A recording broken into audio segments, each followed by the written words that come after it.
శంకర, పాపములను పోగొట్టేటటువంటి స్వరూపమైనటువంటి వాడా, ఓంకార మంత్ర మందిర, ప్రణవమనేటటువంటి మంత్రము నీకు మందిరముగా ఉంటుంది, అందులో నువ్వు ఉండేటటువంటి వాడా, కంకణ భుజగాధినాథ కారుణ్యనిధి, చేతులకు పాములను కంకణములుగా ధరించినవాడా, ఓ దయాసముద్రుడా నీకు నమస్కారం. ఇప్పుడు వాళ్ళు అంటున్నారు, అటువంటి స్వామి దగ్గరికి వెళ్ళినప్పుడు ఆయన పిలవడమే చాలా గొప్ప. అలా పిలిచినప్పుడు ఆయన దగ్గరికి వెళ్ళి ఉట్టిని నిలబడరు కదండి, ఎంత అదృష్టం. అందుకని భూమి మీద ప్రణిపాతం చేసి సప్తర్షులు ఆయనకి శరణు చెప్తున్నారు.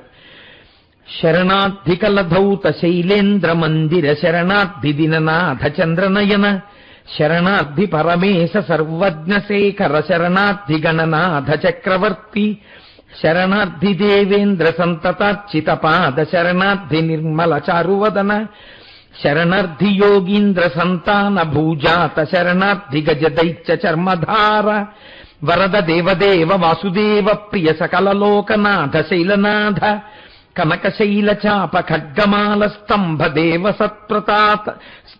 సత్ప్రతాపాదిత్య రూపా. స్వామికి శరణాగతి చేస్తూ అనేకమైనటువంటి విశేషణాలని వేస్తారు.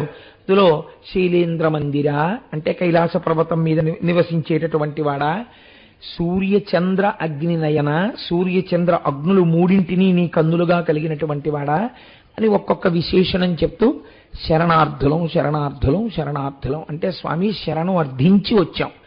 ఇందులో మీరు ఒక చమత్కారం గమనించాలి. మనుష్యుడికి మీరు సేవ చేశారనుకోండి, ఏదో అంటే ఒక ఉదాహరణ చెప్పాలంటే మీరు నాకు ఒక ఉపకారం చేసి పెట్టారనుకోండి, నేను మీకు ఏదో పని అప్పచెప్పి నాకు ఈ పని కావలసి ఉన్నది, మీరు చెయ్యగలిగిన సమర్థులని విన్నాను, మీకు ఇబ్బంది లేకపోతే నాకు మీరు ఈ పని చేసి పెట్టగలరా అని నేను మిమ్మల్ని ఏదో అడిగాను అనుకోండి, అయ్యో తప్పకుండానండి మేము మీకు ఆ ఉపకారం చేసి పెట్టగలం, అది మా చేతిలో ఉన్న పని అని మీరు ఆ ఉపకారం చేసి పెట్టి మా ఇంటికి రావడమో అయితే చెయ్యడానికి మా ఇంటికి రావడమో జరిగిందనుకోండి, ఉపకారం అడుగుతున్నవాడెవరు? నేను. ఉపకారము చేయవలసిన వారెవరు? మీరు. ఇప్పుడు మీరు నా దగ్గరికి వచ్చి మేము శరణార్థులం శరణార్థులం శరణార్థులం శరణార్థులం అని నా కాళ్ళకి నమస్కారం చెయ్యొచ్చా? చెయ్యవచ్చు, ఇద్దరికి చెయ్యవచ్చు. అంటే నేనన్నది లౌకికమైన ఉదాహరణలో చేయకూడదు. కోటేశ్వరరావుకు ఉపకారం చేసేటప్పుడు అలా శరణార్థి శరణార్థి అనరు, ఇద్దరికి చేస్తారు. గురువుకి ఉపకారం చేస్తున్నా అది గురువుగారి అనుగ్రహమే, అందుకని శరణార్థి అంటారు. రెండు, భగవంతుడికి ఉపకారం చేయడం అన్నది ఉండదు. ఈశ్వరుడు మీ చేత ఆ పని చేయించుకుని మిమ్మల్ని ధన్యుణ్ణి చేస్తాడు తప్ప. మీరు బాగా జ్ఞాపకం పెట్టుకోండి, మహాపురుషులైనటువంటి వారు మీ దగ్గర ఏదైనా ఉపకారాన్ని పొందితే దాని వెనక ఉన్న రహస్యం ఏమిటో తెలుసా అండి? ఈశ్వరుడు ప్రసన్నుడై మీకు చాలా గొప్ప ఉపకారం ఏదైనా చేద్దామని అనుకుంటే ఒక మహాపురుషుడికి ఒక పని అవసరాన్ని కల్పించి మీ ఇంటికి పంపుతాడు. తప్పక ఆయన వస్తాడు, వచ్చి ఒక ఉపకారం అడుగుతాడు. ఆ ఉపకారాన్ని మీరు ఆయనకి చేస్తే దాన్ని ఆయన అడ్డు పెడతాడు. నువ్వు ఈ ఉపకారం ఆయనకి చేశావు కదా, అందుకుని నీకు ఇప్పుడు ఇంత ఉపకారం నేను చేస్తున్నానని చేస్తాడు. అందుకే పుణ్యాపుణ్యములు దేని వలన కలుగుతాయంటే ఇంటి ముందుకొచ్చినటువంటి దాన్ని వదిలిపెట్టుకుంటారు. మీకు నేను ఒక ఉదాహరణ చెప్తాను చూడండి. మూకపంచశతి మీరు విన్నారు శరన్నవరాత్రుల్లో. మూకపంచశతిలో జరిగిన ఆశ్చర్యం ఏమిటో తెలుసా అండి? కామాక్షి అమ్మవారి దేవాలయంలో గొప్ప వాగ్ధారని కోరినటువంటి వాడై, గొప్ప కవిత్వాన్ని కోరుకున్నవాడై ఒక ఆయన దేవాలయ మంటపంలో తపస్సు చేస్తున్నాడు. మూకుడు అమ్మవారి దర్శనాన్ని అపేక్షించి తపస్సు చేయట్లేదు. మూకశంకరులు వారు ధ్యానం చేసుకుంటూ కూర్చున్నారు. కామాక్షి అమ్మవారు కాలి గజ్జలు గల్లు గల్లు మంటుండగా తాంబూల చర్వణం చేస్తూ ఇద్దరి మధ్యలోకి వచ్చి నిలబడింది. ఆయన బహిర్ముఖుడయ్యాడు. అమ్మవారు తాంబూల చర్వణం చేస్తున్న నోటిలోంచి ఆ తాంబూలపు పిడచ తీసి తన లాలాజనం జలంతో కలిసినటువంటి పిడచని తపస్సు చేస్తున్న వ్యక్తికి ముందిచ్చింది. నోరు తెరువు అంది. ఆయన అన్నాడు, తెరవను. నువ్వు స్త్రీవి, తాంబూలం నవిలేవు, ఎంగిలి చేశావు, ఆ పిడచ నేను నోట్లో పెట్టుకోనన్నాడు. అమ్మవారు నవ్వి మూకశంకరుల వంక తిరిగింది. నా భాగ్యం అని ఆయనకి నోట మాట రాదు, అందుకని నా భాగ్యం అమ్మ అని నోరు తెరిచారు. అమ్మవారు ఏం చేసిందో తెలుసా అండి? పెట్ల. ఆ ముద్ద నోట్లో పెట్టేసుకుని నవ్వులుతూ నిలబడి ఆ నోట్లో ఉమిసింది ఆవిడ మూకపంచశతికి ముందు. ఆయన అలాగే పట్టాడు. అది జగదంబండి ఆవిడ. అంతే 5 శతకాలు వచ్చేసాయి. కొందరు అక్కడే ఉన్నా ఈ భాగ్యాన్ని నువ్వు పొందు అంటే పొందలేరు. ఏదో ఒక ప్రతిబంధకం వచ్చేస్తుంది. మాకు ఈ పుణ్యం అక్కర్లేదండి అని వేరు మాటలో పక్కకి పెట్టేస్తారు. కారణం ఏమిటో తెలుసా అండి? ఈశ్వరుడు ఇవ్వడానికి ఇష్టపడలేదని గుర్తు. ఇంత పుణ్యం ఇవ్వడానికి నేను అంగీకరించట్లేదు. కారణం ఏమిటి? వీడి ఇంత పుణ్యం చేస్తే రేపు పొద్దున్న ఎదర వీడికి రాబోయేవన్నీ ఆయనకి తెలుసు. ఇది అడ్డుంటే నేను ఆ పాప ఫలితం ఇవ్వడం కుదరదు. కాబట్టి మహత్కార్యముల యందు పాల్గొనే అదృష్టం ఈశ్వరుడు ఇవ్వడం. రెండిటిలో నేను చేశాను అనకూడదు. ఇది చేసే అదృష్టం ఈశ్వరుడు ఇచ్చాడనాలి. 2 రోజులు మనం హుండీలో 10 పైసలు వేసిన నా అదృష్టం ఈశ్వరుడు నాకు ఈ అదృష్టం ఇచ్చాడనాలి. రేపు మనం ఈశ్వరుడితో ఊరేగింపులో వస్తాం. మీరు అడుగు తీసి అడుగు వేసినది, మీరు చెప్పిన నామం, మీ శరీరం పడిన కష్టం, మీ ఊగిన చేతులు, మీరు చూసిన చూపులు, వీటిని ఈశ్వరుడు లెక్కలో పెట్టుకుంటాడు. లెక్కలో పెట్టుకుని ఏం చేస్తాడో తెలుసా అండి? మనకి తెలియదు. చేసిన పాపాలు ఉంటాయి. ఈ పాపాల ఫలితంగా బిడ్డలకి ఆపద రావచ్చు, భర్తకు ఆపద రావచ్చు, భార్యకు ఆపద రావచ్చు, ఉద్యోగంలో ఆపద రావచ్చు, వ్యాపారంలో ఆపదలు రావచ్చు. అప్పుడు దీన్ని చూస్తాడు. ఇటువంటి పుణ్యాలు అస్తమానం రమ్మంటే రావు. అస్తమానం శంకరుడు పెళ్లి కొడుకుగా వెళ్తున్నప్పుడు ఆయనతో పెడతానంటే ఉంటుంది ఏమిటండి అవకాశం? ఇదే పని ఆయనకి. కళ్యాణం గుళ్ళో జరుగుతుంది అంతవరకే. అంతేగాని కళ్యాణమూర్తిగా బయలుదేరి ఊరిరిగింపుగా రాడు. అలా రావాలంటే దానికి ఒక పరిస్థితి ఉండాలి. అందున శివమహాపురాణం అంతా అయిపోయిన తర్వాత పార్వతీ కళ్యాణంలో వస్తుంటే అస్తమానం అవుతుంది ఏమిటి ఇలా కార్యక్రమం? మంచిదే అయితే, కాకినాడలో అలా అవ్వకూడదని నేను ప్రతి నెల శివమహాపురాణం జరిగితే చాలా సంతోషిస్తాను నేను. నాకేం ఆనందం. కోటేశ్వరరావు చెప్పాలని ఏమైనా ప్రపంచంలో పరమేశ్వరుడు ఎంతమందిని అనుగ్రహించాలో నేను ఒక్కడే చెప్పాలన్న స్వార్థం కానీ అటువంటి హేయమైన కోరికలు కానీ నాకు ఎప్పుడూ ఉండవు. కనుక ఇప్పుడు ఆ నడవడమే అదృష్టం. ఈ రెండిటిని మీరు ఎప్పుడో నేను చేశాను అనకూడదు. ఈశ్వరుడు చేయించాడని పొంగిపోయి శరణాగతి చెయ్యాలి. గురువుగారు కబురు చేశారనుకోండి, అంతే. మీకు ఎన్ని పనులు ఉండనివ్వండి, పక్కన పెట్టి ముందు గురుకార్యానికి వెళ్ళిపోవలసిందే. ఎందుకని నువ్వు గురువు దగ్గర శరణార్థివి. ఆయన పిలిచిన తర్వాత వెళ్ళిపోవడమే. దాని యుక్తాయుక్త విచక్షణ నువ్వు చేయకూడదు. ఇంకా నీ కష్టం ఏమైనా ఉంటే గురువు గారికి చెప్పి తొందరగా బయటికి రావడమే తప్ప నువ్వు అంతేగాని గురువు ఒకటి చెప్తే నేను ఇది చెయ్యనండి అనడానికి మాత్రం నీకు అధికారం లేదు ఇక గురువు దగ్గర. కాబట్టి ఇది శంకరుడి దగ్గర వాళ్ళు మాట్లాడే మాటను మీరు పద్యం కింద వినేస్తే మీకు దాని వలన ప్రయోజనం ఉండదండి. మీరు దాన్ని బాగా అర్థం చేసుకోవాలి. అర్థం చేసుకుని ఇంట్లో ఇలాంటి పద్యాలు వినపడుతుండడం, ఇంట్లో ఇలాంటి పద్యాలు చదువుకుంటూ ఉండడం గొప్ప అనుగ్రహాన్ని కటాక్షిస్తాయి. కాబట్టి చూడండి, సప్తర్షులు వాళ్ళేం సామాన్యులు కారు. అంతటి వాళ్ళు శంకరుణ్ణి చూడగానే అంటున్నారు, శరణార్థి కల్లధౌత శైలేంద్ర మందిరా శరణార్థి దిననాథ చంద్రనయన శరణార్థి పరమేశ సర్వజ్ఞ శేఖరా శరణార్థి గణనాథ చక్రవర్తి శరణార్థి దేవేంద్ర సంతతార్చిత పాద శరణార్థి నిర్మల చారువదన శరణార్థి యోగీంద్ర సంతాన భూజాత శరణార్థి గజ దైత్య చర్మధార వరద దేవదేవ వాసుదేవ ప్రియా సకల లోకనాథ శైలనాథ కనకశైల చాప ఖడ్గమూల స్తంభ దేవసత్ప్రతాప దివ్యరూప. ఈశ్వరా, ఇంత గొప్పవాడివి కాబట్టి నీకు మేము శరణాగతి చేస్తున్నాం అని ప్రణిపాతం చేసి భూమి మీద పడి నమస్కరించారు. వచ్చారా, రండి రండి రండి రండి. అటువంటి యోగ్యత లేకుండా వచ్చి నిలబడి మీరేదో కబురు చేశారట, ఏమైనా అవసరమా, ఏమైనా చేసి పెట్టాలని చెప్పండి, చేసి పెడతాం అన్నారు అనుకోండి. అబ్బే ఏదో అనుకున్నాను కానండి, దాని అవసరం ఏం లేదు, పర్వాలేదు మీరు వెళ్ళి రావచ్చు అంటాడు. ఎందుకంటే ఆ అవసరం ఉన్న పాత్రత లేదని ఇవ్వకపోవచ్చు. కొంతమంది దగ్గర మీరు వ్యాపార సరళిలో ప్రవర్తించడానికి ఉండదు. కొంతమందికి చేసి పెట్టడం మీ అదృష్ట హేతువు గుర్తుపెట్టుకోండి. ఇది చెప్పేటప్పుడు మీరు ఒక్క విషయాన్ని గుర్తుపెట్టుకోండి.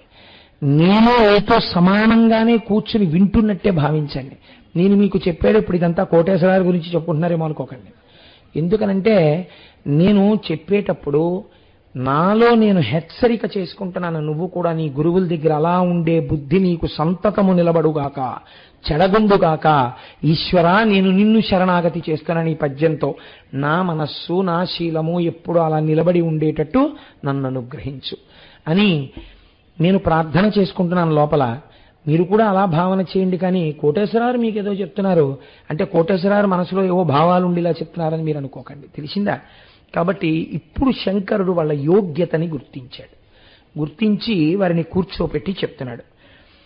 బలము కలవారు, నిపుణత కలవారు, బుద్ధినీతి కలవారు, నిర్మలత కలవారు, సంపద కలవారు, వివాహ తతికి కావలయుధరం.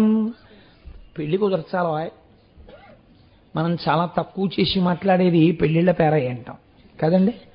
శంకరుడు చెప్తున్నాడు, పెళ్లి కుదిర్చేవాడికి ఇటు పక్క అబ్బాయి గురించి అమ్మాయి వాళ్ళకి చెప్పేవాడైనా, అమ్మాయి గురించి అబ్బాయి దగ్గర చెప్పేవాడైనా, మగపెళ్లి వారి మధ్య ఆడపెళ్లి వారి మధ్య నడిచేవాడు ఏ లక్షణాలున్నవాడు ఉండాలో చెప్తున్నారు. ఎందుకో తెలుసా అండి? ఒక్క మాట ఇటు వాళ్ళకు అన్నీ బాగుంటాయి కానండి, ఇదోటి మీరు దృష్టిలో పెట్టుకోవాలన్నారనుకోండి, జీవితాంతం వాళ్ళకి రిజర్వేషన్ ఉండిపోతుంది. కాబట్టి మాట్లాడేవాడు చాలా మర్యాదగా మాట్లాడేవాడు అయి ఉండాలి, ఇద్దరిని సానుకూలపరిచేవాడు అయి ఉండాలి. బలము కలవారు, దేహబలం ఉండాలి. ఓ 10 నిమిషాలు ఎంతో మాట్లాడేటప్పటికీ అమ్మా నేను ఇంకేం మాట్లాడలేనమ్మా మంచినీళ్ళు ఇవ్వండి పడుకునేవాడు ఇంకేం మాట్లాడతాడు. కాబట్టి నిపుణత కలవారు, మాట్లాడడం అంటే అదే విధంగా మాట్లాడడం కాదు. అబ్బా అసలు విషయంలోకి ఎప్పుడు వస్తారండి బాబు, ఈయన ఏమిటి ఇలా మొదలెట్టాడు, ఇన్ని పంపించారు ఏమిటండి అనుకునేటట్టు ఉండకూడదు. నిపుణత కలవారు, మాట్లాడడంలో నైపుణ్యం ఉన్నవాడై ఉండాలి. బుద్ధినీతి కలవారు, బుద్ధి సక్రమంగా ప్రయోగించి మాట్లాడగలిగిన వాడై ఉండాలి. 2 వంశాలు ఉద్ధరింపబడబోతున్నాయి దీనివల్ల, ఎక్కడ పెళ్లి జరిగినా కదండి. నిర్మలత కలవారు, నిర్మలమైన మనస్సున్నవారై ఉండాలి. అంతేకాని పోలికలు తెచ్చేవాళ్ళు, లేకపోతే ఏదో అవతల వాళ్ళ మనస్సు ఖేదపడేటట్టు మాట్లాడేవాళ్ళు అయి ఉండకూడదు. సంపద కలవారు, డబ్బున్న వాళ్ళు అయి ఉండాలి. డబ్బున్న వాళ్ళంటే ఒకటి గుర్తుపెట్టుకోండి, సంపద అంటే బాగా డబ్బున్న వాళ్ళని కాదు దాని అర్థం, గౌరవమునకు అర్హుడై ఉండాలి. వారు ఇంటికి రాగానే ఏదో వచ్చారులే ఆడపిల్లి వారి తరపున అనేటట్టు ఉండకూడదు. అమ్మో ఆయన వచ్చారని ఎదురెళ్ళి నమస్కరించి తీసుకురావాలి. ఆయన ఒక మాట చెప్తే ఇంక మనం చూసుకోక్కర్లేదండి, ఆయనకేం కర్మ అబద్ధాలు అనేటట్టు ఉండాలి. సంపద కలవారు, వివాహతతికి కవలయుధరం. వివాహం చెయ్యడానికి కావాలయా ఇలాంటి మనుషులు అంటే ఇప్పుడు వాళ్ళు ఎంత పొంగిపోవాలి. వీళ్ళకి ఇంతకు ముందు ఈ పోస్టు చేసినట్టు ఎక్కడా దాఖలాలు లేవు. శంకరుడి పెళ్లికే వీళ్ళు కావలసి వచ్చారు సప్తర్షులు. ఇప్పుడు సప్తర్షులు అంటున్నారు వాళ్ళకి పదవి ఇచ్చేటప్పటికి పొంగిపోయారు, మా అదృష్టం పార్వతీ పరమేశ్వరులకి పెళ్లిలో అనుసంధానం చేయడమా అని. పంచశరాంతకలోచన పంచానన పంచరూప భాసుర కీర్తి పంచేంద్రియాది నిర్జిత పంచాక్షర దివ్య రూప ప్రమదాధిపతి. పంచశబ్దం మీద మాట్లాడుతున్నారు. పంచశరాంతకలోచన, నీకు పెళ్లి కుదర్చడం అంటే స్వామి 5 బాణాలు ఉన్నవాడిని కాల్చేసిన వాడి, నీ గురించి అవతల వాళ్ళకి చెప్పడం అంటే మాట్లా తండ్రి.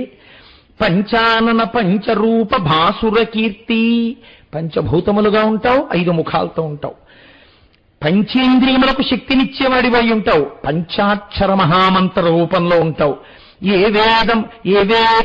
ఏ వేదంబులకైన గూఢతరమై ఏ పారు నిరూపమున్ దేవా కంటిమియంత పుణ్యలముకో దేవేశ మీరాత్మలో భావింపంబడి ఏమి మీ తలపు మా భాగ్యంబు సిద్ధించనో కైవల్యాధిపయాన తిమ్ము కరుణన్ కర్జంబు సర్వేశ్వరా. ఏం అదృష్టమయ్యా, వేదముల చేత కూడా చూడబడినటువంటి పరమాత్మ ఇవాళ మాకు సాకార రూపుడై దర్శనం ఇచ్చాడు. పిలిచి దర్శనమిచ్చి నాకు పనుంది చేసి పెడతారా అంటున్నారు. ఈశ్వర మీకు పని చేసి పెట్టడమా? ఆ మాట కాదు అనవలసింది, మమ్మల్ని ధన్యే చేస్తున్నాం మనం. కాబట్టి శంకర ఏమిటో మేము ధన్యులమయ్యే కార్యం మాకు చెప్తావా, చెప్పి మాతో చేయించుకుని మమ్మల్ని ధన్యుల్ని చేస్తావా చెప్పు తండ్రి అని అడిగాడు. అడిగితే శంకరుడు నవ్వి, సీతాచలేంద్రుని కూతురు పార్వతి కన్య అతిమోదమున మాకు అడగిరెండు హిమవంతుని యొక్క కూతురుందయా పార్వతీదేవి, మీరు వెళ్ళి ఆ హిమవంతుడి భార్య అయిన మేనకాదేవితోటి మాట్లాడి ఆ అమ్మాయితో మాకు వివాహం కుదిరేటట్టుగా మాట్లాడండి. ఉడురాజవదనకు ఉనుంకు వేమడిగిన ఎంతైనమై కొని ఇచ్చిరండు. ఆ అమ్మాయితో మాకు సంబంధం కలిగడం కోసమని ఒకవేళ అవతల వాళ్ళు ఏదైనా ఇలాంటి వాడా అలాంటి వాడా అంటే నమ్మకం కలిగేటట్టుగా పణం ఏదైనా పెట్టవలసి వస్తే పెట్టిరండి. మదిరాక్షినాతండు మనకిచ్చునట్లుగా పెంపారనుంగ్రంబు పెట్టిరండు. అంత అందమైన పార్వతీదేవిని మనకిచ్చేటట్టుగా బాగా మాట్లాడరండే. పాలకూళ్ళు కుడిచి పాలను మన సొమ్ము చేసిరండను ఓంద చేసిరండు. పాలకూండ్లు కుడిచి, ఇదొక గమ్మత్తైన మాట. మనకి సాధారణంగా ఏంటంటే ఏదో కతికితే అతకదు, అతికితే కతకదు అని తినకండి అంటారు. కానీ శాస్త్రం ఏం చెప్తోందంటే అసలు నిజంగా పెళ్లివారు సంబంధం నిశ్చయం చేసుకునేటప్పుడు తాంబూలాలు ఉచ్చుకున్నప్పుడు పాలన్నం తినాలి అని. ఎవరింట్లో ఆతిథ్యం తీసుకుంటే అంటే కొంతమందికి నిశ్చితార్థంలో మగపెళ్లి వారింటికి ఆడపెళ్లి వారు వెళ్ళి నిశ్చితార్థం చేసుకుంటారు. కొందరు ఆడపెళ్లి వారింటికి మగపెళ్లి వారింటికి ఆడపెళ్లివారో ఆయా సంప్రదాయములను బట్టి మారుతాయి. ఎవరింటికి ఎవరో అతిథులుగా వెడితే వారింటికి రెండవ ఇంటి వారు పాలన్నం పెట్టాలి. కాబట్టి పాలన్నంబు కుడిచిరండు. కాబట్టి పాలు అన్నం తీరండి. నిశ్చితార్థం మీరు వెళ్ళి మాట్లాడి వచ్చేసేటప్పుడు పాలన్నం తినరండి అని. పాలకూళ్ళు కుడిచి పాలను మన సొమ్ము చేసిరండను వంద చేసిరండు. తప్పకుండా అంగీకరించినట్టుగా చేసిరండి. ఇది యమాకు మెచ్చు నెల్ల భంగుల సైన దీని చేయవలయు తెరగు మెరసి. ఇది నాకు చాలా ఇష్టమైన పని. ఇది మాత్రం జాగ్రత్తగా చేసుకురావాలి సుమా. కదిలిపోవనిది ఎకడు మంచి లగ్నం బుభూదరేంద్రపురికి పోయి రెండు. ఇంకా మళ్ళీ ఎప్పుడు వెళ్ళాలి పంచాంగాలు ఏం చూడక్కర్లా, నేను చెప్తున్నా. నేను చెప్పిందే మంచి ముహూర్తం, బయలుదేరండి. చక్క ఇక్కడి నుంచే హిమవంతుడి దగ్గరికి వెళ్ళండి అంటే అయ్యో ఎంత సంతోషం స్వామి తప్పకుండా అని 7 ఋషులు బయలుదేరుతున్నారు. అరుంధతీదేవి ఒక్కతి సప్తర్షులతో పాటు బయలుదేరింది. బయలుదేరుతుంటే శంకరుడు 7 ఋషులకు చెప్పాడు ఈ మాట. అరుంధతిని ఒక్కదాన్ని ఇలా పిలిచాడు. అమ్మా అరుంధతి ఇలా రా అన్నాడు. ఆవిడ వచ్చింది. చాలా గొప్ప రహస్యం ఒకటి చెప్పాడండి. పార్వతీ కళ్యాణంలో చెప్పిన ఈ రహస్యాన్ని మరోలా అనుకోకుండా అందరూ బాగా ఎర్రసిరాతో రాసుకుని దృష్టిలో పెట్టుకోండి. ఇలా ఉంటాయేమో ఒకవేళ. వనిత కూతుల పెండ్లి సేయునెడలన్ వాచాలకుల్ తల్లులేని లోకంబులు పల్కుగాన సతీ నీ వద్రీషు నిల్లాలితో నొనరం కన్నియకొన్ వరుండుతగు మీరూహింపగా నేలయిమ్మని కార్యంబు గటింపగా పలుకుమి అంబోజ పత్రేక్షణ. తండ్రి సమర్థుడు, చాలా యోగ్యుడు, సంబంధాన్ని వెతుకుతాడు, ఇది బాగుందంటాడు. కానీ ఆడపిల్ల విషయంలో సాధారణంగా ఇళ్లలో లక్షణం ఉంటుంది అరుంధతి. ఆడపిల్లని కన్న తల్లి ఎంత యోగ్యుడైన వరుణ్ణి తెచ్చినా ఏదో మీనమేషాలు లెక్కెడుతుంది. ఇది ప్రతి ఆడపిల్ల తల్లికి ఉండే లక్షణం. ఈ విషయంలో సాధారణంగా ఆడపిల్ల యొక్క తల్లిదండ్రుల మధ్య కొద్ది నలుగుబాటు ఉంటుంటుంది. కాబట్టి ఆడదాని మనసు ఆడదానికి తెలుసు. కాబట్టి ఋషుల దగ్గర చెప్పకపోవచ్చు. ఒకవేళ నువ్వు స్వతంత్రంగా లోపలికి వెళ్ళి ఆ హిమవంతుడి భార్య అయిన మేనకాదేవితో మాట్లాడుతూ నేను అన్ని విధాలా ఆవిడికి తగిన వాణ్ణే పార్వతీదేవికని నచ్చ చెప్పే, దీని వెనక ఎంత రహస్యం ఉందో మీరు విందాలని తర్వాత ఆయనే అమాయకుడు కాడు, ఉత్తినే చెప్పలేదు ఈ మాట అంటే అరుంధతీదేవి ఆశ్చర్యపోయేటి ఇలాంటి మాట చెప్పారు స్వామిని. తప్పకుండా అలాగే చెప్తాను తండ్రి, లోపలికి తీసుకెళ్లి మేనకతో మాట్లాడతాను. ఇప్పుడు ఆ హిమవంతుడి యొక్క పట్టణమైన హిమాచలము మీదికి ఈ సప్తర్షులు అరుంధతి చేరుకున్నారు. వాళ్ళు అనుకుంటున్నారు అక్కడికి వెళ్ళి వేదంబులాతని వెదకి కానగలేని గంగాధరుండుతా కరుణ మెరసి మనల నాజ్యుల జగన్మాన్యుల పూజ్యుల ఆత్మలో రప్పించి అర్ధితోడ నగవల్లభుని ఇంటి కరిగియాతడు కన్న కూతురు పార్వతీ కోమలాంగి తనకు కాన ఇడిగి రెండని ప్రీతి బుత్తించుచున్నవాడు ఈ భూధరోత్తముండు ఎంత పుణ్యుడగునో ఇట్లొప్పునే ఈతడు ఎంత ధన్యుడగునో ఎంత భక్తి చేసినాడో తొల్లి శిశువునకు బాపురేయనచు కీర్తి చేసి రాదిమునులు. ఏమయ్యా, వేదాలు చెప్పలేకపోయాయే ఆ శివుడి గురించి, ఉపనిషత్తులు చెప్పలేకపోయాయే ఆ శివుడి గురించి, తపస్సులలో ఉన్న వాళ్ళు దర్శనం చేయలేకపోయారే ఆ శంకరుణ్ణి. అటువంటి శంకరుడు ఒక పర్వతరాజుకు పుట్టినటువంటి కుమార్తెని పెళ్లి చేసుకుంటాను అని సంకల్పం చేస్తే పెద్ద విశేషమా చేసుకోవడం? కానీ శంకరుడు చూడండి, 7 ఋషుల్ని అరుంధతిని పిల్లనిమ్మని అడగడానికి పంపిస్తున్నాడు. ఏమి భాగ్యం చేసుకున్నాడయా హిమవంతుడు. ఇవాళ కార్యార్థులమై శంకరుడికి పిల్లనిమ్మని అడగడానికి సప్తర్షులు ఆయన ఇంటికి వెళ్ళడమా? అయ్యా, మీ పిల్లని శంకరుడికి ఇమ్మని అడగడమా? ఏం అదృష్టమయ్యా నిజంగా హిమవంతుడిది. ఏమి పుణ్యం చేసుకున్నాడో, ఎంత అదృష్టవంతుడో అనుకుంటున్నారట. ఆ హిమవంతుడు సప్తర్షుల్ని చూశాడు గుమ్మం దగ్గర. వెళ్లి లోపలికెళ్లి చెప్పారు. గబగబా బయటికి వచ్చాడు. నన్ను పెదరికంబు చేసి కరుణన్ నా ఇంటికి మీరలిట్లెన్నండేనియుర నివారలు ప్రియంబే పారవేంచేసి నేడున్నారిచ్చట ఎంత పుణ్యుండనుకో యోమౌనులారా మిమున్ కన్నారన్ కనిగొంటి మంటి విలసత్ కళ్యాణ లోలుండనై. ఎంత గొప్ప మాట అండి. మీరు కబురు చేస్తే నేను రావాలి, మీరు నా ఇంటికి రావడమా? ఎంత పెద్దరికం ఇచ్చారండి నాకు. మీరు రామక్కర్లేదు, మీరొక్క కబురు చేస్తేనే రావాలి. మీరు సప్తర్షులు, ఇది సంపద అని శంకరుడు అన్నమాట. అటువంటి మీరు 7 ఋషులు, అరుంధతీదేవి మా ఇంటికి వచ్చింది అంటే ఇప్పుడు నాకు పెద్దరికం ఇచ్చారు కదూ. మీరే మా ఇంటికి వచ్చారంటే వారింటికి వెళ్ళవచ్చు అని సప్తర్షులు వచ్చారంటే ఆ ఇల్లు ఎటువంటిది అయి ఉండాలి? ఎటువంటి ఇల్లు కాకపోతే ఇక్కడికి వస్తారు. కాబట్టి నాకు పెద్దరికం ఇచ్చారు తండ్రి, నేను ఎంత సంతోషపడిపోతున్నానో. నేను ఏ కార్యం మీద వచ్చారు, నేనేం చెయ్యాలి, ఎంత పుణ్యుండునకో, నేను ఎంత పుణ్యం చేశానో. మీరు మా ఇంటికి వచ్చారు. పెద్దలతో మాట్లాడవలసిన విధానాన్ని హిమవంతుడు ఎంత గొప్పగా చూపిస్తున్నాడో చూడండి. అందుకని అంత పెద్దవాడయ్యాడు మహానుభావుడు ని సప్తర్షులన్నారు.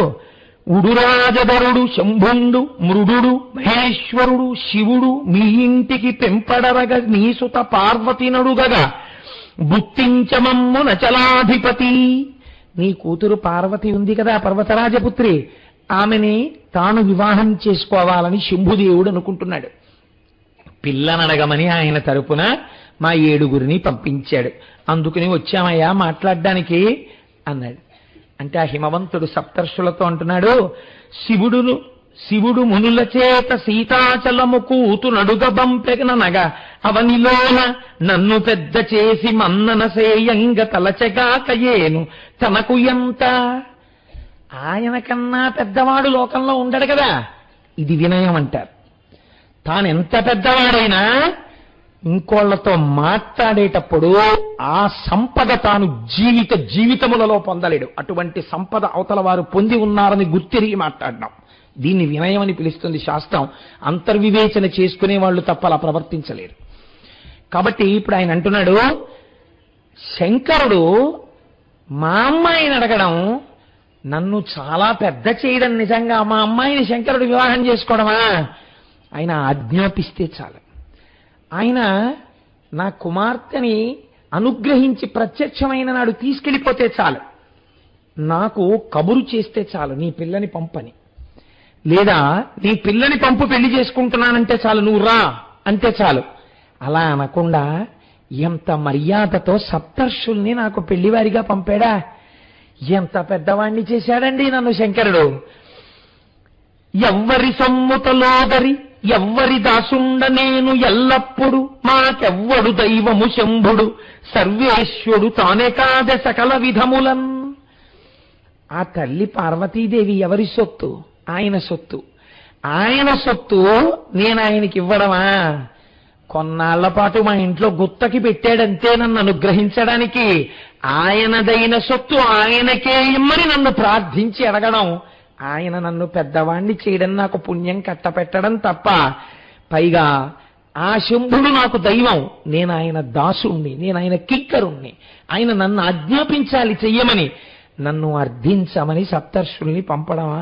ఎంత గొప్ప విషయం అనుకున్నట్ట. ఈలోగా లోపలికి వార్త వెళ్ళిపోతుంది కదండి. అబ్బో, పోతన గారు ఇంత దర్శనం చేశారో, తప్పక నేను కొంత కుదిస్తున్నాను. లోపలికి వార్త వెళ్ళింది మేనకాదేవికి, సప్తర్షులు వచ్చారు తమ పిల్లని అడుగుతున్నారని. ఆవిడ సంతోషం ఆవిడిది, ఆడపిల్ల తల్లి కదండి. చూశారా, మన అమ్మాయికి ఏం తక్కువ అన్న భావన. రెండు, పార్వతీదేవి తన కుమార్తె, ఆవిడ అతిశయం ఆవిడిది.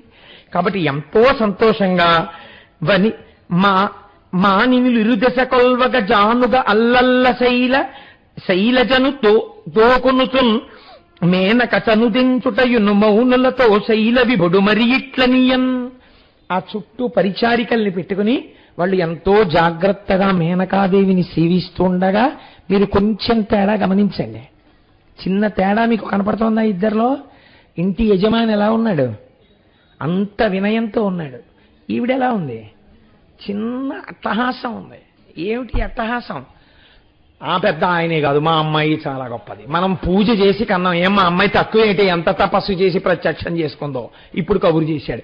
ఏం ఉత్తుత్తినే ఏం కబురంపించేయలేదు, మన అమ్మాయి అంత స్థాయి మన అమ్మాయికి ఉంది, మీరు ఏమంత పెద్ద, మేము దాసు ఉండము అని మీరు అనక్కర్లేదు అన్నట్టుగా వచ్చింది బయటికి. అని పక్కన సంతోషం ఏంటే తన కూతుర్ని కూడా పట్టుకుని వచ్చింది. ఉండవలసింది, నేను మెచ్చుకుంటాను ఆ విషయం. ఆడపిల్లని కన్నవాడు అంత తలంచుకోక్కర్లేదు, సంతోషంగా అలా ఉండవలసింది ఆడపిల్ల తల్లి. 10 కాలాలకి అలా ఉండాలని నేను కోరుకుంటాను. కాకపోతే అది గర్వస్థాయిలో ఉండకూడదంతే. ఆ ఆనందం, ఆ పరిపూర్ణమైన తృప్తి ఉండవలసిందే. ఆడపిల్లని కన్నాం కాబట్టి ఇలా ఇలా ఇలా ఇలా ఉండమని నేను ఎప్పుడూ చెప్పను. కనుక మౌనలతో శైల విభుడు మరి ఇట్లనియన్. ఆ భార్య లోపల నుంచి బయటికి వచ్చింది. పోతన గారు ఒకరు చాలా గొప్ప వ్యక్తి అండి. నిజంగా ఏమి కవనమో ఎక్కడ ఏమీ చెప్పరు, మీరు అర్థం చేసుకోవాలి. అలా సెల్యులాయిడ్ మీద గీస్తారు బొమ్మలు, శాబ్దిక చిత్రాలు గీస్తారు. మీరు దర్శనం చేస్తే పద్యం చదివి కళ్ళు మూసుకుంటే మేనక వచ్చినప్పుడు ఎలా ఉంది, హిమవంతుడు వెళ్ళినప్పుడు ఎలా ఉన్నాడు, ఓహో ఈ తేడాలు ఉంటాయి కదా అని మీరు లోపలసారి ఆ మేనకాంతఃపురాన్ని, హిమవంతుడి అంతఃపురాన్ని మీరు చూడొచ్చు. సరే, ఇప్పుడు హిమవంతుడు ఆ సప్తర్షులతో అంటున్నాడు, ఎంత గొప్పవాడండి ఆ హిమవంతుడి వినయంలో. అజమా బాలక వచ్చను సదమలతర హృదయులార సర్వేషునకున్ ముదితకు నీడుగ చూడు పదపడి శుభలక్షణములు పరికింపుడుగిన్. అదిగోనండి మా అమ్మాయి. ఈ అమ్మాయి పార్వతీదేవి గురించే కదండి శంకరుడు పంపాడు. అదిగో మా అమ్మాయి, ఆ అమ్మాయి చూసారా ఎంత బాగుంటుందో. అందుకేనండి శివుడు అంతటి వాడు మిమ్మల్ని పంపించాడు. అంటే తేడా కదండి. ఒక తండ్రి ఆర్తి చూపించుకున్నాడు హిమవంతుడు. అదిగో అయ్యా చూడండి మా అమ్మాయి, మా అమ్మాయి శుభలక్షణములు కలిగినటువంటిది. ఈ అమ్మాయి సర్వేశ్వరుడైనటువంటి శంకరుడికి, శంకరుడు ఈ అమ్మాయికి అన్ని విధాలుగా అన్యోన్యంగా దాంపత్యం ఉంటుందా? మీరు పెద్దలు, మీరు చూసి చక్కగా చెప్పండి. అన్ని విధాలా శుభలక్షణాంగి అయి నా కుమార్తె ఉన్నదా? శుభలక్షణాంగి నా కుమార్తెను ఆయన అనలేదు, సప్తర్షులను చూసి మీరు నిర్ణయించండి అన్నాడు. సప్తర్షులు ఆ ఇంట్లో పడుకున్నారండి. ఇంకేం కావాలి మీకు? సప్తర్షులు మరునాడు తెల్లవారుజామున లేచి ఆ ఇంట్లో స్నానాలు చేశారు. సప్తర్షులు రాత్రి పడుకుంటే ఉతినే పడుకుంటారండి. వాళ్ళు తినేసి టీవీ పెట్టండి కాసేపు అంటారేంటి? వాళ్ళు అలా ఏమనరు. సప్తర్షులు కాస్త పలహారం ఏదో తీసుకుంటే అసలు ఎలా తీసుకుంటారండి? అసలు వాళ్ళు తీసుకుని వాళ్ళు కూర్చున్నారనుకోండి, హిమవంతుడు వెళ్ళి వాళ్ళతో ఏం మాట్లాడతాడు? అయ్యా ఈ మధ్య మీరు ఫలానా సీరియల్ చూశారా అంటాడేంటి? ఆయన దగ్గరికి వెళ్ళి మాట్లాడినప్పుడు సప్తర్షులతో ఏది మాట్లాడతారో అది మాట్లాడతారు. మాట్లాడితే సప్తర్షులు దాని గురించి ఎలా మాట్లాడతారు? అటువంటి మాటలు వాళ్ళు మాట్లాడిన తర్వాత బాగా పొద్దుపోయిన తర్వాత అయ్యా మీరు విశ్రమించండి అంటే 7 ఋషులు అరుంధతీదేవి ఆ ఇంట నిద్ర చేసి బ్రాహ్మీ ముహూర్తంలో నిద్రలేచి వాళ్ళు స్నానాధికములను పూర్తి చేసుకుని వాళ్ళు పొడి బట్టతో ఒళ్ళు తుడుచుకుని పంచెలు కట్టుకుని వాళ్ళు ఇంట్లో కూర్చుని దేవతార్చన చేసి ధ్యానం చేస్తుంటే వారెక్కడున్నారో అక్కడికి దేవతలు రావలసిందే కదండి. సమస్త దేవతలు వచ్చి నిలబడతారు. వారి పూజలు అందుకోవడానికి ఈశ్వరుడు రావాలి. ఇప్పుడు ఎవరు పావనం అవుతున్నారు? హిమవంతుడు పావనం అవుతున్నాడు. అందుకుని చెప్పాడు మహానుభావుడు శంకరుడు. వీళ్ళ 7గురిని పంపించడం వెనకాతల రహస్యం అది. కాబట్టి ఇప్పుడు వెళ్ళి ఆ రాత్రి వాళ్ళు అక్కడ ఉండి చక్కగాను పాలకూళ్ళు కుడిచి శైలాధిపుని ఇంట రమణతోట నాటి రాత్రి ఉండి గౌరి తండ్రి తమకు కట్టంగా ఇచ్చిన సత్ప్రియంబుతోట సమ్మతించి 7గురు పాలకూళ్ళు తిన్నారు. చక్కగా తిని పడుకుని మరునాడు పొద్దున్న దేవతార్చన చేసుకుని బయలుదేరబోతుంటే, అయా మహాత్ములు మీరు మా ఇంటికి వచ్చారు, చాలా సంతోషం అని 7గురు ఋషులకి అరుంధతీదేవికి బట్టలు పెట్టారు మేనకాహిమవంతులు. ఏమి భాగ్యం అండి! అటువంటి వాళ్ళ చేతిలో పడడం కదా. వాళ్ళు ఏం కోరుతారా, పుచ్చుకుంటారా? అటువంటి వాడు పుచ్చుకోవడం, పుచ్చుకున్నది కట్టుకోవడం. ఆయన కట్టుకున్నాడు అనుకోండి, సప్తర్షుల్లో ఒక ఆయన ఒక పంచ, వాళ్ళ జీవితాలు వెలిగిపోయాయి అంతే. కాబట్టి ఇప్పుడు 7గురికి బట్టలు పెట్టుకున్నాడు, అరుంధతీదేవికి బట్టలు పెట్టుకున్నారు. బయలుదేరి వాళ్ళు పరమ సంతోషంగా కైలాస పర్వతానికి వెళ్ళారు. వెళ్ళి 7గురు పార్వతీదేవి గురించి శంకరుడికి చెప్తున్నారు. వాళ్ళు ఏం చెప్పాలండి వెళ్ళిన వాళ్ళు? వెళ్ళామండి, మాట్లాడామండి, ఒప్పుకున్నారండి అని కదా అనాలి. మీరు ఒక విచిత్రం చూడండి, లోకంలో ఒక చిత్రమైన పోకడ ఉంటుంది. సాధారణంగా ఆడపిల్ల ఇంటికి పెళ్లి చూపులకి వెళ్తున్నామని చెప్పి వెళ్తారు. ఆడపిల్ల ఇంటికి పెళ్లి చూపులకి వెళ్ళేటప్పటికి ఎలా ఉంటుందో వాతావరణం తెలియని వాళ్ళం ఏం కాదు, అందరికీ తెలిసిన్నది. పెళ్లి చూపులు లేకుండా పెళ్లి చేసుకున్న మహాత్ములు ఉన్నారంటే ఎక్కడన్నా ఉన్నారేమో, ఒకరిద్దరు నాకు తెలియదు. కాబట్టి ఏదో అట్టహాసం, స్వీట్లు, హాట్లు, టేబుళ్ళు, టీపాయిలు, కప్ బోర్డులు అవన్నీ సర్దేసి చాలా లగ్జూరియస్ గా ఇల్లు కనపడేటట్టుగా పెట్టి ఏదో పెద్ద అల్లరి చేసి వచ్చినటువంటి వాడికి అన్ని చూపించి, చాట్ నుంచి చూసి మాట నుంచి చూసి వాడు పొడుగు ఎంత ఉన్నాడు, మన పిల్ల పొడుగు ఎంత, ఈ లెక్కలు కట్టేవాళ్ళు కొంతమంది చాలా నైపుణ్యం ఉన్నవారు ఉంటారు, వారిని రప్పించి వారిని అక్కడ పెట్టి చాలా తెలివితేటలుగా మాట్లాడి అవతల వాళ్ళకి ఎంత ఐశ్వర్యం ఉందో లాగగలిగిన వాళ్ళని రప్పించి, నీ కూతురు వెళ్ళి ఐశ్వర్యం ఎత్తుకోవాలా, వాళ్ళకుందని నువ్వు పంపిస్తున్నావా? నడువడిగలిగిన నీ కూతురు శ్రీ మహాలక్ష్మిగా ఇంటికెళ్ళి వాళ్ళు కోట్లకి పడగలెత్తాలి. అలా నీ కూతుర్ని పంపు, నారాయణుడి ఇంటికి పంపానని. వాళ్ళ ఐశ్వర్యం గురించి నువ్వెందుకు విచారణ చేస్తావు? నీ కూతురు వెళ్ళాక వాళ్ళు పొంగిపోవాలి. ఆ అమ్మాయి వచ్చిన వేళ మేము ఏ స్థాయికి వెళ్ళామో చూడండి అనుకోవాలి. అందుకే బిడ్డొచ్చిన వేళ గొడ్డొచ్చిన వేళ అంది మన శాస్త్రం. కనుక అలా లేదుట.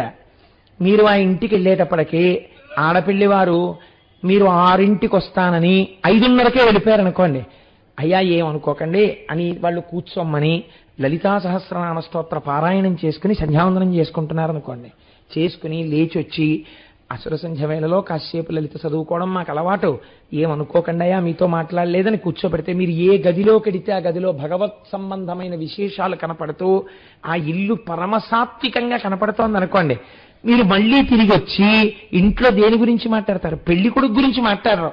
అబ్బబ్బబ్బా ఏమి సంప్రదాయమే, ఏమి కుటుంబమే, నిజంగా ఆవిడ చూసావా ఎంత మర్యాదో, బాబోయ్ ఎంత మర్యాదస్తురాలో, ఆయన మాట చూసావా నిజంగా ఎంత సాత్వికంగా ఉందో, ఒక్క మాట తక్కెడ అంతే, అయోమయం అవి ఏం లేవు, అంత చక్కటి మాట, ఎంత మంచి కుటుంబం అంటారు. అలా వాళ్ళు హిమవంతుడి ఇంటికి వెళ్ళొచ్చి శంకరానికి పెళ్లి కుదిరిచ్చామంటారు లేదు, పార్వతీదేవి గురించి చెప్తున్నారు వాళ్ళు. ఎంత గొప్ప తల్లో మీరు ఆలోచించండి. నిజంగా సప్తర్షులు పొంగిపోయారు ఆవిడ్ని చూసి. పలుమరు ముల్లోకంబుల చెలులంచూచితిమి కాని చింతింపగ నా అలనకు కలలక్షణములు కలయగ ఏ చెలులయందు గానము దేవా. లోకములో ఎంతో మంది ఆడపిల్లల్ని చూశాం, ఆవిడకున్నటువంటి లక్షణాలు శంకరా ఎవ్వరి యందు లేవు. నీలాభిమేని కంటెను నీలాలుల కంటె ఇంద్రనీలము కంటెన్ నీల రుచి బోలు నంబిక నీలాల కలేమి చెప్ప నీలగ్రీవా.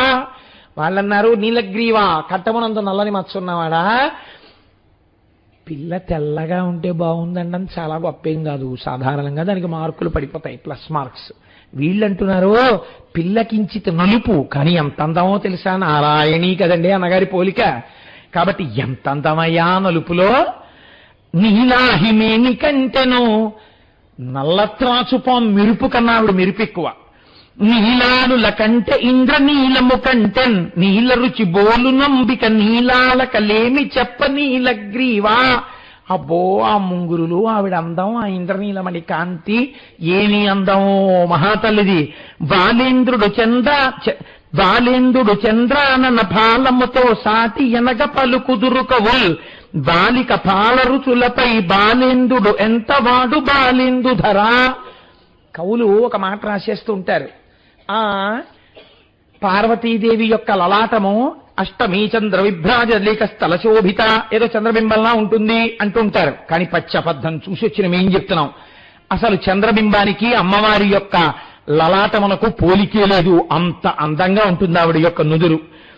సుదతీలలామబమలకు వదలక సరిచేయనొకటి వచ్చునే, నీచే కథనమున తెగడయే నియు మదననక దివిల్లు కాద మదనారాతి. ఆ పార్వతీదేవి కనుబొమల గురించి ఏం చెప్పమయ్యా? చూస్తే మాకేమనిపించిందో తెలుసా?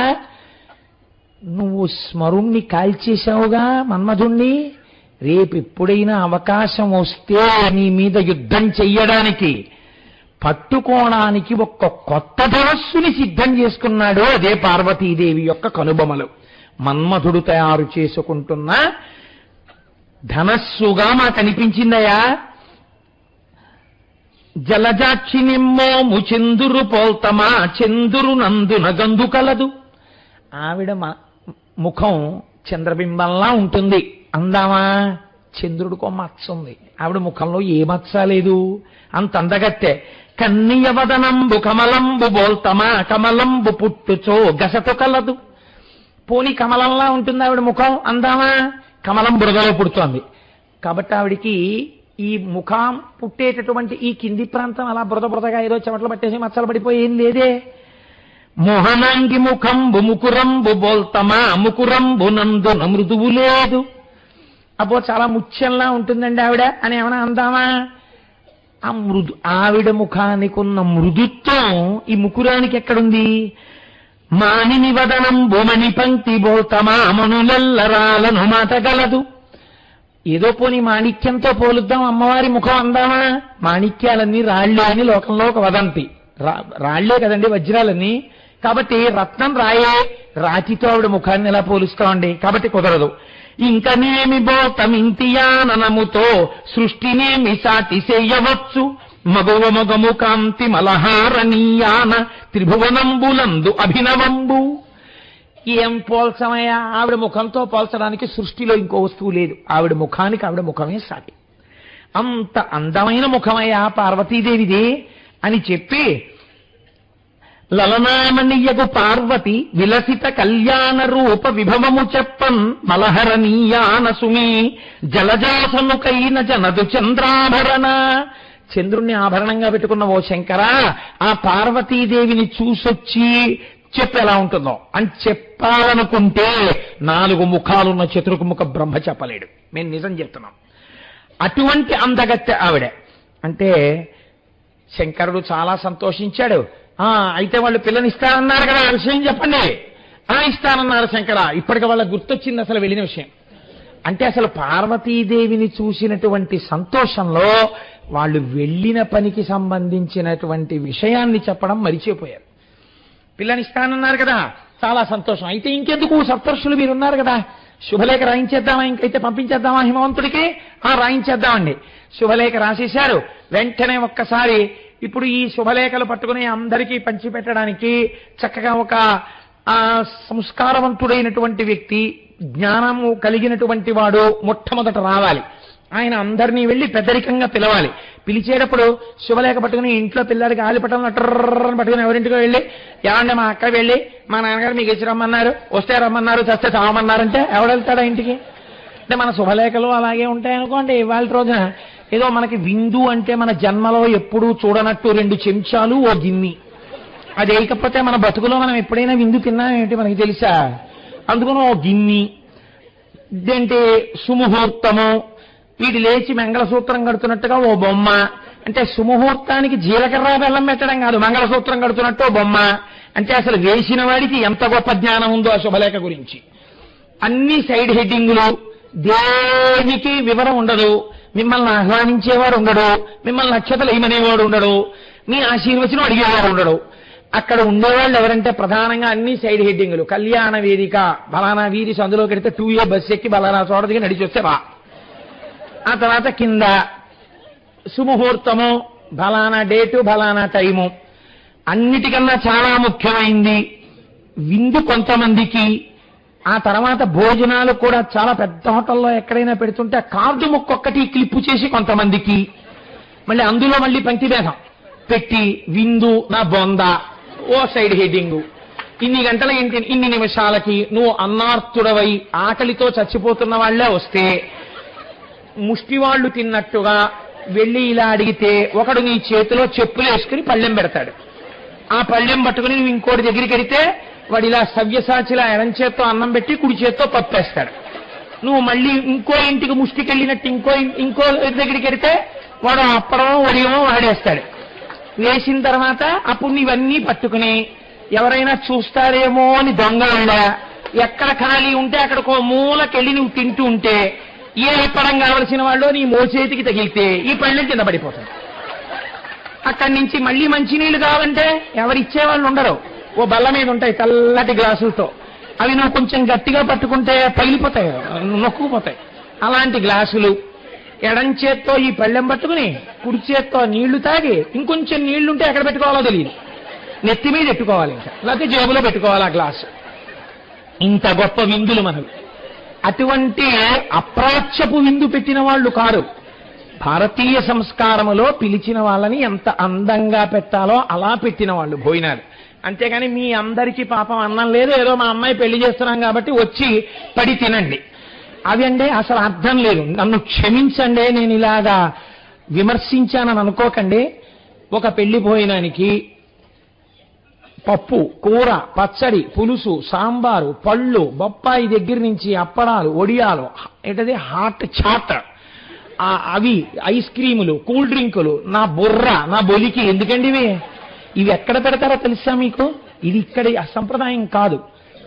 ఉత్తర భారతదేశంలో పెళ్లి చేసుకునేటప్పుడు ఓ పత్రాన అవదా పెళ్లి, సాయంకాలం 6ంటికి వస్తారు, ఏదో తింటాడు కాసేపు డ్యాన్స్ చేస్తాడు, ఏదో తింటాడు కాసేపు పాట పాడతాడు, ఏదో తింటాడు కాసేపు భంగ్రా అంటారు. సుముహూర్తం వరకు వాళ్ళు, సాయంకాలం వచ్చిన వాళ్ళు అర్ధరాత్రి వరకు ఆడుతుంటారు పాడుతుంటారు. కాబట్టి అరిగిపోతుంటుంది, పెడుతుంటాడు, ఏదో కాసేపు శనగలు తింటాడు, అలా పెడతాడు, ఏదో డ్రింక్ తాగుతాడు. నీ ఇంట్లో తినేది అరగంట, ఎందుకిన్ని ఇన్ని పెడితే అసలు ఏం తినాలో తెలియక అలా నిలబడిపోయి ఉండిపోతుంటాడు ఒక్కొక్కడు.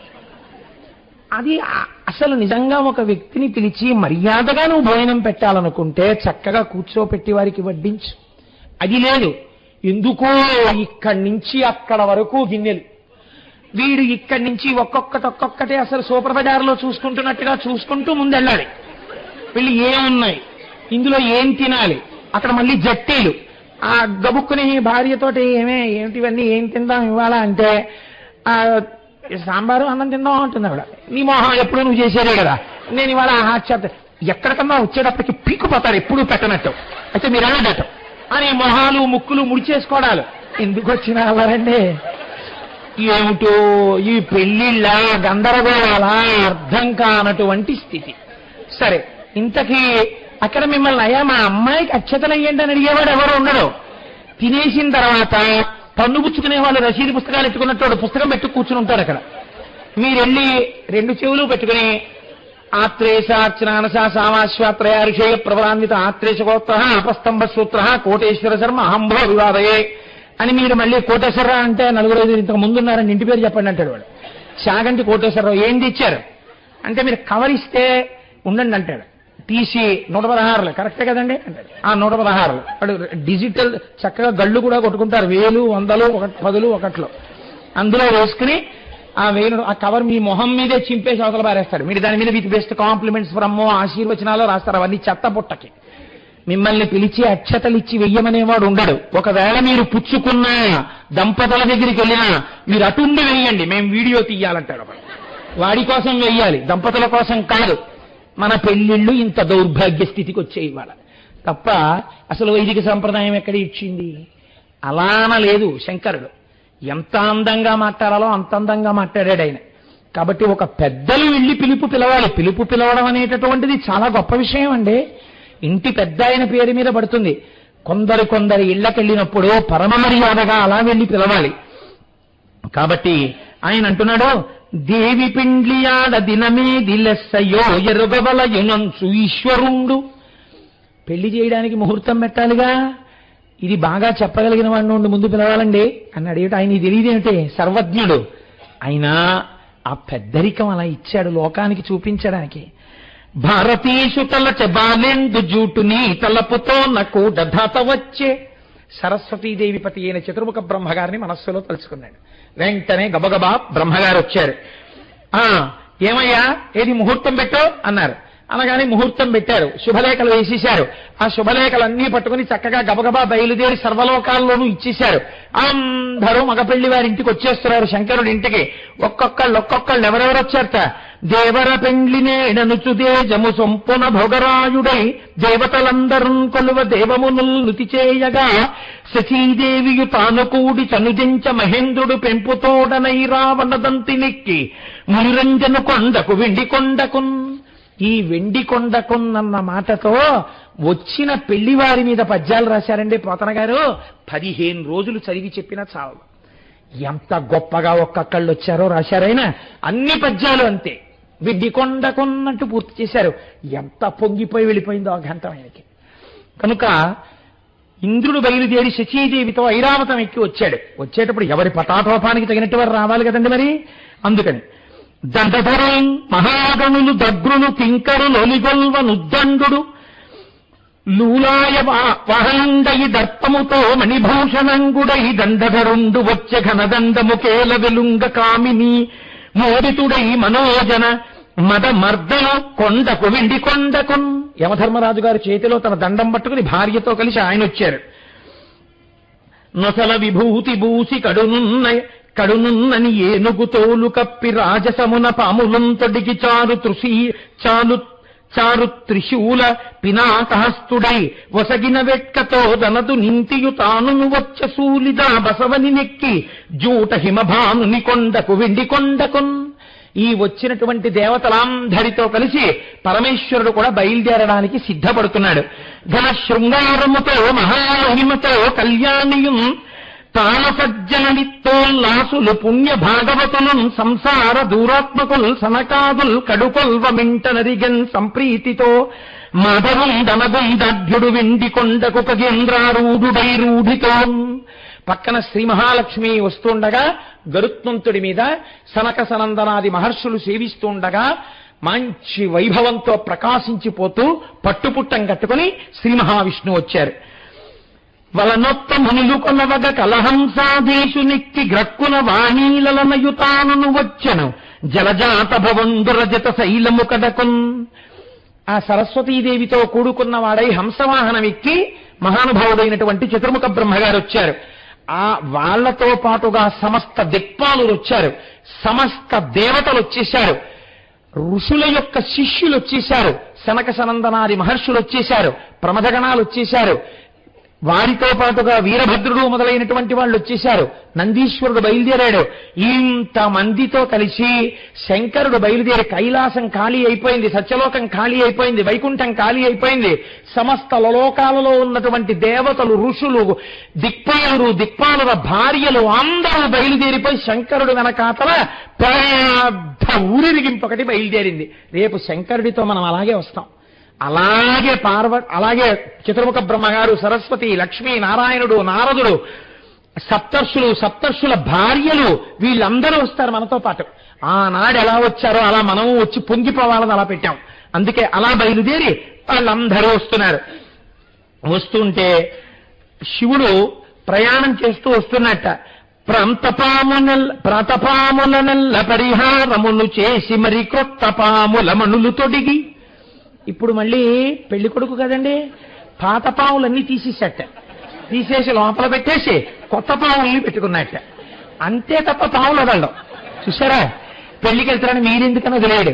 ఈనాళ్ళు ఎవరు ఆశ్రయించి ఉన్నారో అప్పుడు వాళ్లే. ఇది శంకరుడు అంటే. అందుకని పాత పావులన్నీ తీసి లోపల పెట్టేసి కొత్త పావుల్ని పెట్టుకున్నాడు చక్కగానే.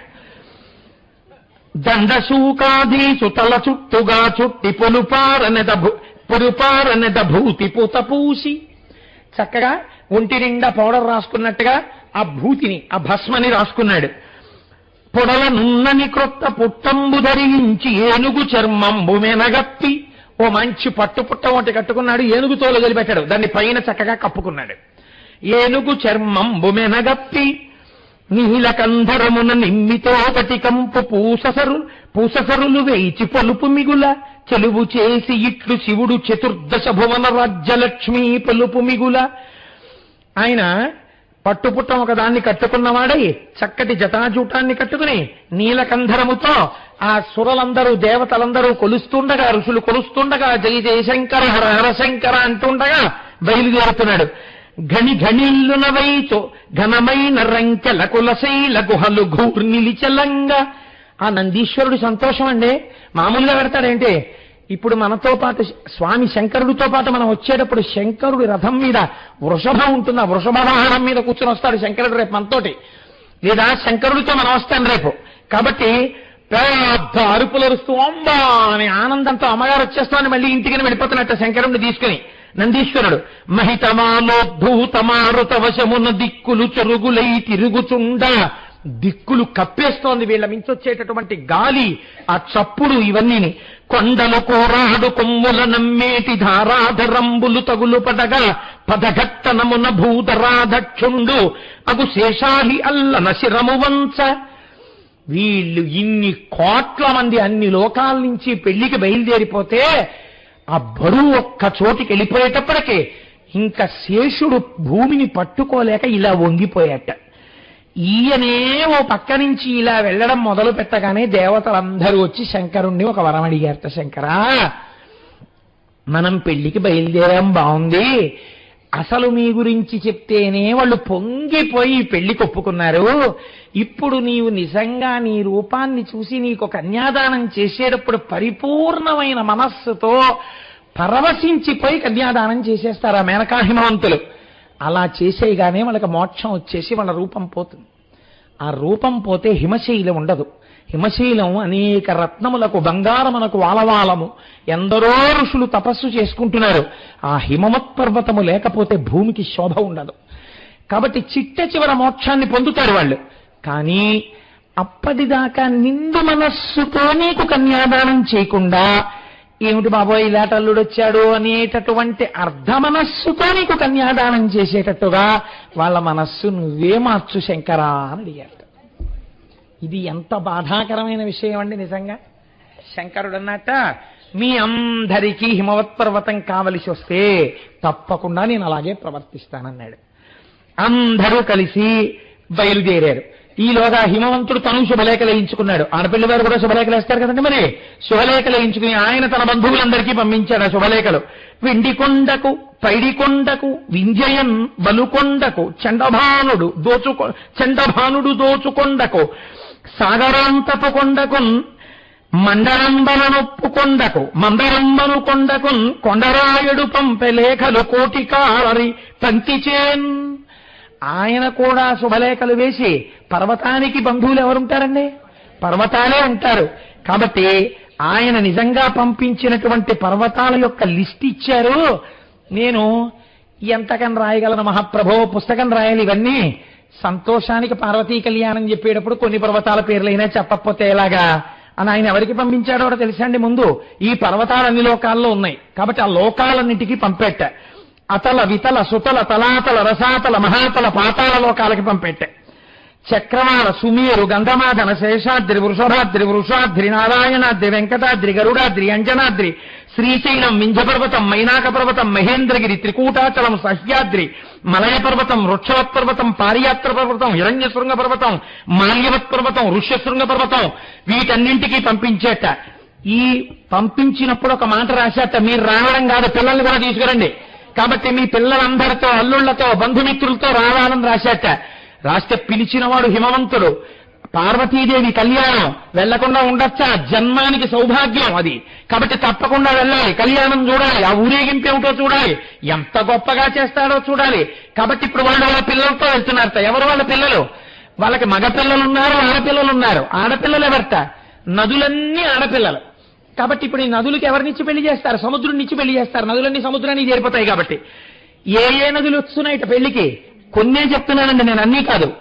భాగీరథి, గౌతమి, నర్మద, యమున, సరస్వతి, కృష్ణవేణి, బహుదా, భీమరథి, తుంగభద్ర, రేణుక, మాలాపహారి, కావేరి, కృతమాల, తామ్రపర్ణి, విశోక, కౌశికి, కందకి, విచిత్రక, వశిష్ఠ, ప్రవర, కాశ్యపి, సరయు, సర్వపాప, కుశావతి, ఫల్గుని, రేవ, కరతోయ, పుణ్యత, ఈ నదులన్నీ వచ్చాయట.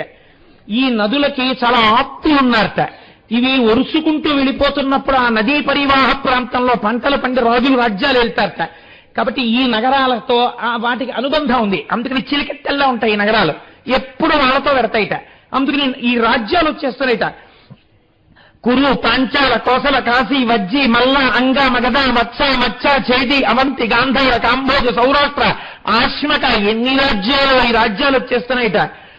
వీళ్ళకి కొడుకులున్నారు. ఈ అరణ్యాల మీద ఉండేటటువంటి పెద్ద పెద్ద అరణ్యాలన్నీ కొడుకులు ఈ పర్వతాలకి. అవేమిటి? దండక, వింజక, చంపక, బదరిక, నహుష, నైమిష, దయిత, గుహ, దేవదారు, శ్వేతాఖ్య, ఇవన్నీ బయలుదేరాయిట. ఈ కొడుకులకి పిల్లలున్నారు. ఎవరా పిల్లలు? పక్షి, మృగ, శబరి, కిరాత, మానవ, సర్ప, కీట, ఈగలు, చీమలు, దోమల దగ్గర నుంచి అరణ్యంలో ఉంటాయి. కాబట్టి ఇవన్నీ బయలుదేరాయిట. ఇంతమంది బయలుదేరి పార్వతీ కళ్యాణానికి హిమవత్ పర్వతం మీదకి చేరుకున్నారు. అంటే మీరు చూడండి, ఇంకా పటాటోపం అసలు ఆ రోజున హిమవత్ పర్వతం మీద ఎంతమంది చేరిపోయారో చూడండి. మనుష్యులు కాదు, సమస్త జాతులు, సమస్త లోకాలు, సమస్త కొండలు, సమస్త నదులు, సప్త సముద్రాలు, ఇంతమంది పార్వతీ కళ్యాణానికి వెళ్ళిపోయారు. వెళ్ళిపోతే పొంగిపోయాట హిమవంతుడు. ఇంతమంది వస్తున్నారు, క్యాటరింగ్ ఎలాగ అనుకోలేదు ఆయన. అనుకుని చాలా సంతోషపడిపోయి అలంకారం చేశాట. రేపు పొద్దున్న మనందరం కూడా పరమశివుడి యొక్క అనుగ్రహాన్ని, అమ్మవారి అనుగ్రహాన్ని పొందడానికి అమ్మ సంతోషం ఎప్పుడో తెలుసా అండి? కళ్యాణానికి వస్తే కాదు, తన భర్త వస్తున్నప్పుడు ఇలా ఎంతమంది వస్తున్నారని చూస్తుంది. దానికి పొంగిపోతుంది. పతివ్రత కదండి.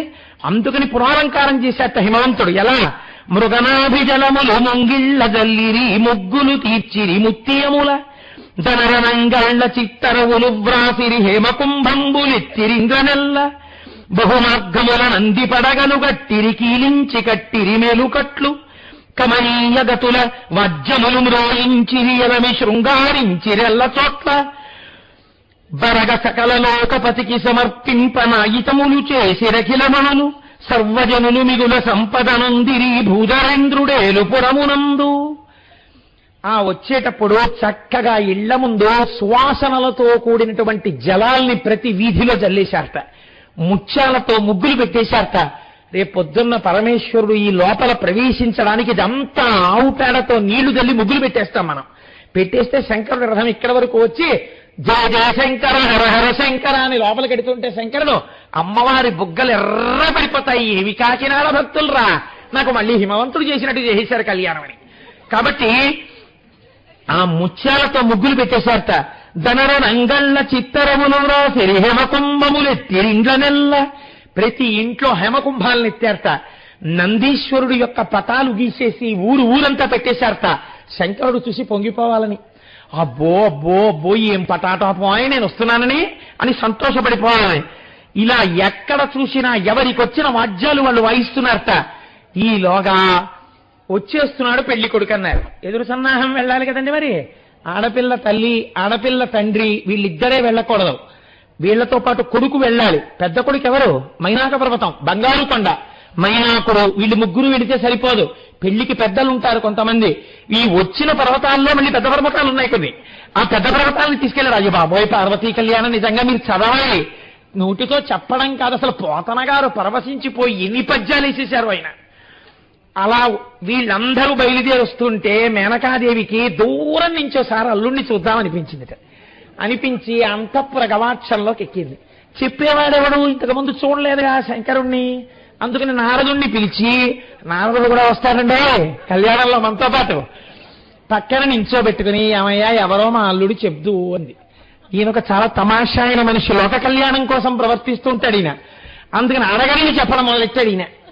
ఆ మొట్టమొదట వచ్చేసేటప్పుడు సప్తర్షులు వచ్చేస్తున్నారు, సప్తర్షుల భార్యలు వచ్చేస్తున్నారు. వాళ్ళని ఆవిడ చూసింది. ఆ వెనకాతల దేవగణాలు, దిక్పాలకులు వీళ్ళందరూ వస్తున్నారు. వాళ్ళని చూపిస్తూ అడుగుతోంది, ఆయనేనా మా అల్లుడని. కాదమ్మా కాదు, ఆగాగు, వాళ్ళు ఎవ్వరికి వస్తారమ్మా, ఆయన ప్రకాశం ముందు మిణుగుడు పురుగుడు వస్తున్నాడు చూడు మీ అల్లుడు. అలా పెద్ద దేవతాగణాలు వెళ్ళిపోయాయి, ఋషిగణాలు వెళ్ళిపోయాయి, దిక్పాలకులు వెళ్ళిపోయారు. యక్ష, గంధర్వ, కిన్నెర, కింపురుష, సాధ్య, సిద్ధులు అందరూ వెళ్ళిపోయారు. చతుర్ముఖ బ్రహ్మగారు వస్తున్నారు. ఆయన వెనకాతల ఋషులందరూ నిలబడి వేదాన్ని స్తోత్రం చేస్తూ వెళ్తున్నారు. పెడుతుంటే ఆయన్ని చూసి ఆయనేనా అని అడిగింది. కాదమ్మా, ఆయనకి 5 తలకాయలు ఉండేవి, మీ అల్లుడు గిల్లీశాడు తలకాయ. అబ్బో అంత గొప్పవాడా, ఈయనే ఇలా ఉన్నాడంటే మా అల్లుడు ఎంత బాగుంటాడో అనుకుంది. బ్రహ్మగారు ఋషులు వెళ్ళిపోయారు. పొద్దున్న పాలు తాగి నించుంది పిచ్చి తల్లి. సాయంకాలం అయిపోయింది. తక్కువ ఊరేగింపు ఏమిటండి అది, అలా వెడుతూనే ఉంది ఆ ఊరేగింపు. బ్రహ్మగారు అయిపోయారు. శ్రీ మహావిష్ణువు వచ్చారు. ఈయనేనా మా అల్లుడబ్బాయి ఎంత బాగున్నాడో, మేఘశ్యామం పిత కౌశేయవాసం అని అడిగింది. కాదమ్మా కాదు, ప్రస్తుతానికి కాదనుకో, ఆయనకి మీ అల్లుడికి భేదం చెప్పకూడదని శాస్త్రం చెప్తోంది, కానీ ప్రస్తుత మీ అల్లుడు కాదు ఆయన. శ్రీ మహావిష్ణువు యొక్క రథం ఆయన వెనకాతల వెళ్ళేటటువంటి సనక సనందనాది మహర్షులు, అనేక మంది భక్తులు, వీళ్ళందరూ బయలుదేరి వెళ్ళిపోయారు. వెళ్ళిపోయిన తర్వాత ఏమయ్యా ఇంకా మా అల్లుడు రాలేదు అంది. చిట్ట చివర భూత ప్రేత గణాలు వస్తున్నాయి. ఆ భూత ప్రేత గణాల మధ్యలో ఒంటి మీద బట్ట లేకుండా దిగంబరుడై పుర్రెల మాల వేసుకుని ఒక ఆయన ఎగురుతూ ఆడుతూ వస్తున్నాడు. ఆవిడ అడగలేదు, మొహం తిప్పుకుంది. ఈయనన్నాడు, మొహం తిప్పుకుంటామేం చూడ, ఆయనే మీ అల్లుడని చెప్పి వెళ్ళిపోయాడు. ఇక చూడండి మేనకాదేవి బాధ. ఆవిడ వెంటనే అంతఃపురంలోకి వెళ్ళి పార్వతీదేవిని పిలిచి, నిన్ను చంపి నాకు చచ్చిపోతావు, నా కోసం తపస్సు చేశావా? పార్వతీదేవి, అమ్మా నీకు వచ్చిన బాధ ఏంటండి? ఏమిటి వాడి పెళ్లి కొడుకు ఏమిటే, రేపు పొద్దున్న పండక్కి అల్లుడు ఇంటికి వచ్చాడంటే వీధిలో చూడ్డానికి నిలబడితే మీ నాన్నగారు మా అల్లుడని ఎవడికి పరిచయం చేస్తాడే? ఇదెక్కడి ప్రారంధ కర్మ? ఒంటి మీద బట్ట కూడా లేదు, ఆయన అల్లుడు ఏమిటి, ఆ ఎగురుడు ఏమిటి, ఆ నాట్యం ఏమిటి, ఆ భూత ప్రేత గణాలేమిటి? వెళ్ళిన వాళ్ళలో ఒక్కడ నచ్చలేదే నీకు, వీడే వచ్చాడు, ఒక్క నాటికి నిన్నిచ్చి కన్యాదానం చేయండి. అయిపోయింది కదండి, దేవతల కోరిన కోరిక తీరిపోయింది. ఇప్పుడు పాపం ఎవరు చూశారు ఆయన్ని? ఆయన చూసిన వాడు లేరు, పెళ్లి కొడుకుని చూసిన వాడు ఎవడు లేడు. వీళ్ళందరూ విడిదికెళ్ళిపోయారు. విడిదికెళ్ళిపోయిన తర్వాత ఆయన మామూలుగా తన స్వస్వరూపాన్ని పొందేశాడు. ఇప్పుడు ఏమిటి, రామమ్మ ఎదురు సన్నాహం పెడదాం, విడిది నుంచి రమ్మని కబురు చేద్దాం, నేను ఒక్క నాటికి రానంది ఆవిడ. నేను ఒక్క నాటికి రాను, వాడల్లుడాడు మహాప్రభు నేను రానంది ఆవిడ. హిమవంతుణ్ణి ఏమయ్యా నీ భార్యకి చెప్పంటే, అయ్య బాబోయ్ ఇలాంటి వాటిలో పెళ్లంతో మాట్లాడడం కష్టం అండి, మీరే ఏదో ఒక విషయం చూసుకోండి అన్నాడు ఆయన. పార్వతీదేవి, అయ్యో ఇదేమిటి చిట్ట చివరి వరకు వచ్చి స్వామి మళ్ళీ ఇలాంటి మిలిత పెట్టారు, దేవతా కార్యం అని తెలుసుకుంది ఆవిడ పాపం. అప్పుడు మళ్ళీ అరుంధతీదేవి వచ్చింది. అమ్మా పిచ్చిదానా, నీకేం తెలుసు శంకరుడంటే? కృపాళు, మహానుభావుడు, ఆయన దేవతల కార్యమై ఇలా చేసేవలసి వచ్చింది. శంకరుడు యొక్క సహజమైన రూపం అది కాదు. నిజంగా శంకరుడు ఎలా ఉంటాడో నువ్వు వెళ్ళి ఆ ఎదురు సన్నాహంలో ఒక్కసారి పెద్దలైన వాళ్లతో కలిసి వెళ్ళు, వెళ్ళిన తర్వాత ఆ మధుపర్కం పట్టుకుని వెళ్ళు. ఎందుకెడతారో తెలుసా అండి? అలా వెళ్ళేటప్పుడు ఒక రహస్యం ఉంది. అల్లుడు కొడుకుల యొక్క జాబితాలోకి వస్తాడు, అత్తగారికి మామగారికి పుత్రపంచకంలోకి వస్తాడు. కాబట్టి అది జీవితాంతం ఉండవలసినటువంటి అన్యోన్యత. కాబట్టి అల్లుడు అత్తవారింటికి రాననే మాట జీవితంలో ఇక రాకూడదు. అతను కూడా కొడుకుతో సమానం. మామగారికి ఒంట్లో బాగుండకపోతే ఒక కొడుకులా పట్టుకుంటాడు, ఒక తల్లిదండ్రుల్ని చూసినట్టు చూస్తాడు. మా ప్రేమ ఇలా కలగాలని మధుపర్కం పట్టుకుని ఎడతారు. వెళ్ళి ఆ తేనె పెరుగు అన్నీ కలిపి త్రాగించమని పెళ్లి కొడుక్కి అత్తగారు మామగారు పెద్దలతో కలిసి పెడతారు. కాబట్టి ఇప్పుడు ఎవరితో వెళ్ళేట హిమవంతుడు వెడుతోంది, కానీ మేనకాదేవి రుసరుసలాడిపోతోంది. ఎలా వస్తాడో ఏమిటో అంటూ బాబా.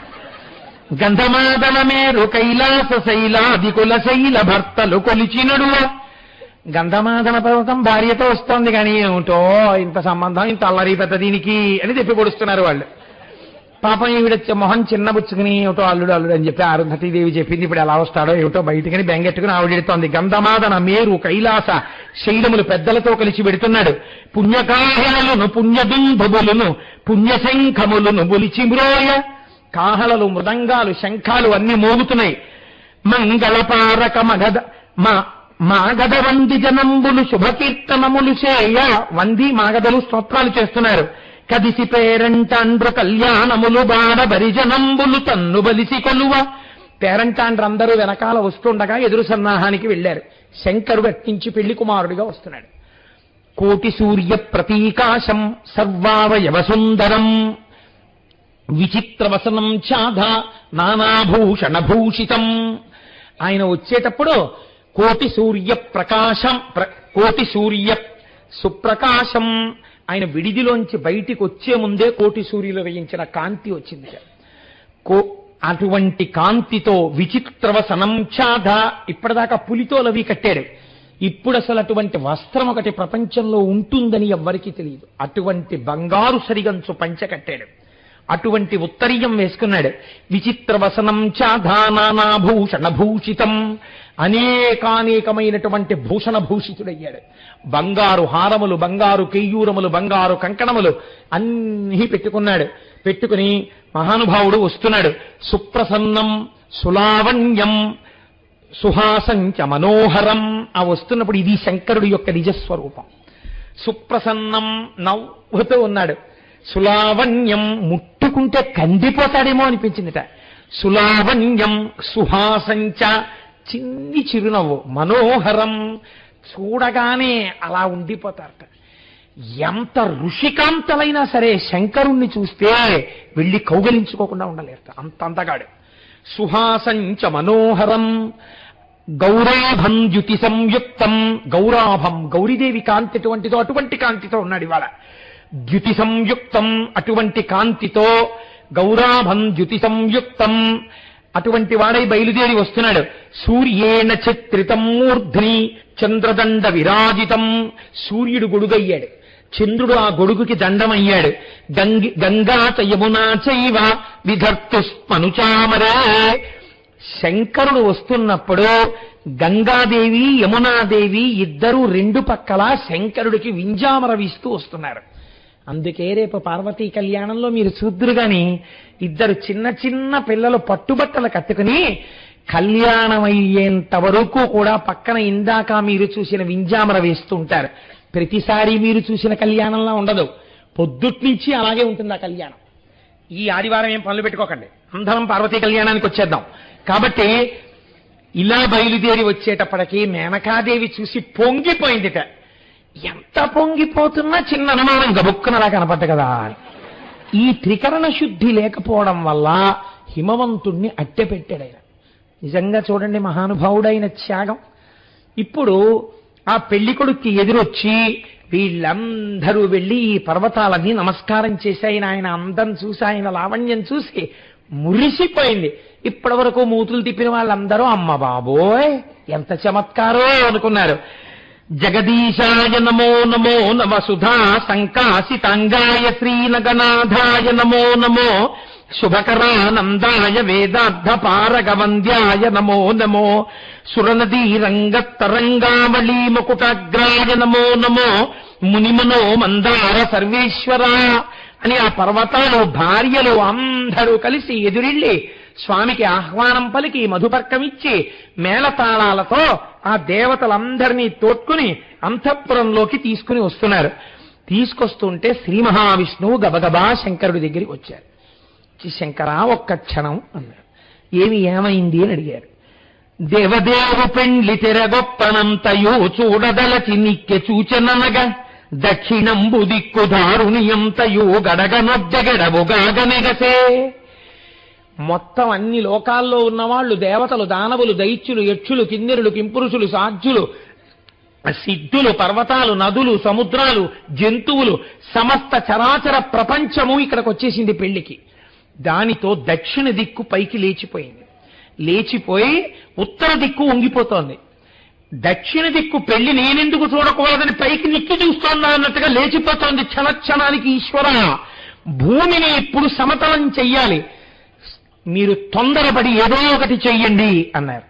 అనగానే శంకరుడు అన్నాడు, నరమునీశ్వర పద్మజాసన వర్ణనీయు మహాత్మనిన్ శరదులెల్లను లీల ద్రావిన చండకోపుని కోటి భాస్కర సమాన విభున్ ధరా సమసత్తు కుంభజుబంపే సుస్థిరమై సమమయ్య దక్షిణ దిక్కు దారుణి చిచ్చరన్. సముద్రాన్ని ఔపోసన పట్టినవాడు, అపారమైనటువంటి తపశ్శక్తి సంపన్నుడు, లలితా సహస్రనామ స్తోత్రాన్ని ఉపదేశం పొందినప్పుడు శ్రోత, పంచాక్షరీ మహామంత్రాన్ని కొన్ని కోట్లు చేసినవాడు, ఏ మహానుభావుడి ఆశ్రమంలో పులులు ఆవుదూడలు కలిసి ఆడుకుంటాయో, ఏ మహానుభావుడు నడిచి వెడుతుంటే సమస్త జగత్తు నమస్కారం చేస్తుందో, ఎవడో ఒక్కసారి కడుపు మీద రాసుకుని జీర్ణం జీర్ణం వాతాపి జీర్ణం అని వాతాపిని జీర్ణం చేసుకున్నాడో అటువంటి వాడు ద్రవిడ వ్యాకరణాన్ని సుబ్రహ్మణ్యేశ్వర స్వామి దగ్గర ఔపోసన పట్టినవాడు మహానుభావుడై రామాయణ మహాకావ్యంలో ఆదిత్య హృదయాన్ని రామచంద్రమూర్తికి ఉపదేశం చేసినటువంటి వాడు రామాయణ కథనంతటినీ కూడా ఎలా నడిపిస్తే రావణ సంహారం అవుతుందో అటువైపు రామచంద్రమూర్తిని పంపినవాడు నాకు మహాభక్తుడైనటువంటి అగస్త్యుడి యొక్క దివ్యమైన బరువు ఒక్కటి చాలయ్యా, అందుకని అగస్త్యుణ్ణి దక్షిణ దిక్కుకి వెళ్ళమనండి. భూమి మళ్ళీ ఇలా అయిపోతుంది. ఆయన దివ్య తేజస్సు అటువంటిది.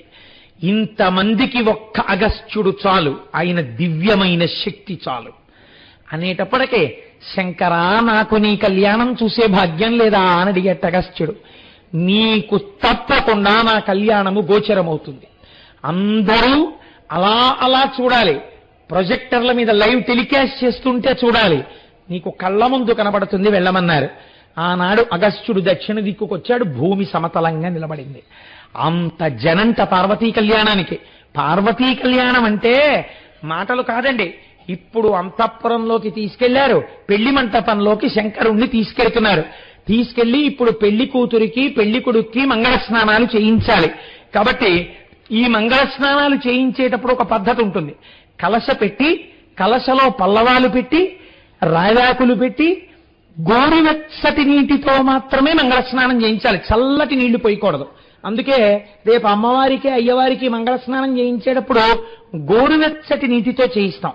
అమ్మవారికి తల మీద నూనె పెడతారు ముత్తైదువులు. అమ్మవారికి ఒళ్ళంత ఆ చుట్టూ తెరపట్టి అమ్మవారికి చక్కగా ఒళ్ళంతా నలుగు పెడతారు. ముందు నలుగు పెట్టిన తర్వాత గోరువెచ్చటి నీళ్లు పోస్తారు. ఆ తర్వాత పాటలు పాడుతూ పసుపు నీళ్లు పోస్తారు. ఇవి చేసేటప్పుడు శ్రీ సూక్తంతో అభిషేకం అవుతుంది అమ్మవారికి. ఇది అయిపోయిన తర్వాత మేళతాళాలు కలుగుతుండగా బుగ్గన చుక్క పెట్టి పెళ్లి కూతుర్ని చేస్తారు. అదే ముహూర్తానికి శంకరుణ్ణి పెళ్లి కొడుకుని చేస్తారు. ఇద్దరు పెళ్లి కూతురు పెళ్లి కొడుకు అయి మళ్ళీ పీటల మీదే ఇద్దరు పక్కపక్కన కూర్చోవడం. అందుకని శంకరుడు ఆ పెళ్లి పీటల మీదకి వెళ్ళాలి. రేపటి రోజున మనకి ఇక్కడ ఉదయం మళ్ళీ 6:25 సూర్యోదయం అవుతుంది. 6 గంటలకు మనం మొదలెడితే తొందరగా పూర్తి చేసుకోవచ్చు. జన్మానికి ఒక శివరాత్రి అంటారు కదండి, అలా ఒక పక్కన అమ్మవారిని పెళ్లి కూతుర్ని అయ్యవారిని పెళ్లి కొడుకుని చేస్తాం. చేస్తామేంటి మళ్ళీ నా ఒక్కరిదా సొత్తు. కాబట్టి అమ్మవారిని అయ్యవారిని పెళ్లి కొడుకుని పెళ్లి కూతుర్ని చేసి సంతోషపడి అమ్మవారికి పెళ్లికి ఇంత శోభాయమానంగా శివపురాణాంతర్గతంగా జరుగుతుండగా సువాసినులందరూ 16 రోజులలో పెళ్లి పసుపు కొమ్ములు దంపుతారు. దంపిన తరువాత లోపల ఒక గొప్ప భక్తురాలు మహాసాత్వికురాలైనటువంటి ఒక తల్లి కైలాస గౌరి నోము చేసి మీ అందరికీ సువాసినులందరికీ కూడా పసుపు కుంకాలు గాజులు ఇచ్చి పంపుతారు, పువ్వులు. ఆ పసుపు కుంకం గాజులు పువ్వులు పట్టుకుని మీరు చక్కగా ఇంటికి వెళ్ళిపోతారు. ఇక్కడ మంగళ స్నానాలు అవుతాయి, రేపు సాయంకాలం ఉపన్యాసంలో మంగళ స్నానాలై పెళ్లి పూర్తవుతుంది. కళ్యాణ ఘట్టాన్ని రేపు పూర్తి చేస్తాను. రేపు సాయంకాలం కళ్యాణ ఘట్టం అవుతుంది. ఎల్లుండి ఊరేగింపులో స్వామి వస్తారు. ఎల్లుండి సాయంకాలం ప్రత్యక్షంగా కళ్యాణం జరుగుతుంది. కనుక రేపు ఉదయం 6 అయ్యేటప్పటికీ ఏ రోడ్డు మీద చూసినా మనం అయ్యప్ప స్వామి గుడికి పరుగులే. స్వామిని పెళ్లి కొడుకుని పెళ్లి కూతుర్ని చేసి ధన్యులం అయిపోదాం రేపు. భవంతు వరుణాచరంతి వరుణేతి మిత్ర వరుణాంతే ముఖం చరంతి ఇది చరంతి యజ్ఞానామభి సంవిధానే ఇది సంవిధానే సావాగుంసు హిరణ్యే శిల్పే హిరణ్యే ఇది సు హిరణ్యే శిల్పే అర్థస్య శిల్పే ఇది సు శిల్పే యోనౌ సాధయామి సాధయామీతి సాధయామి రచనా రచనా సువర్ణా రచనా దేవౌ సువర్ణేతి వర్ణా पश्यन्तौ भुवनानि भुवनानि विश्वेति विश्वा प्रजञ्चोदना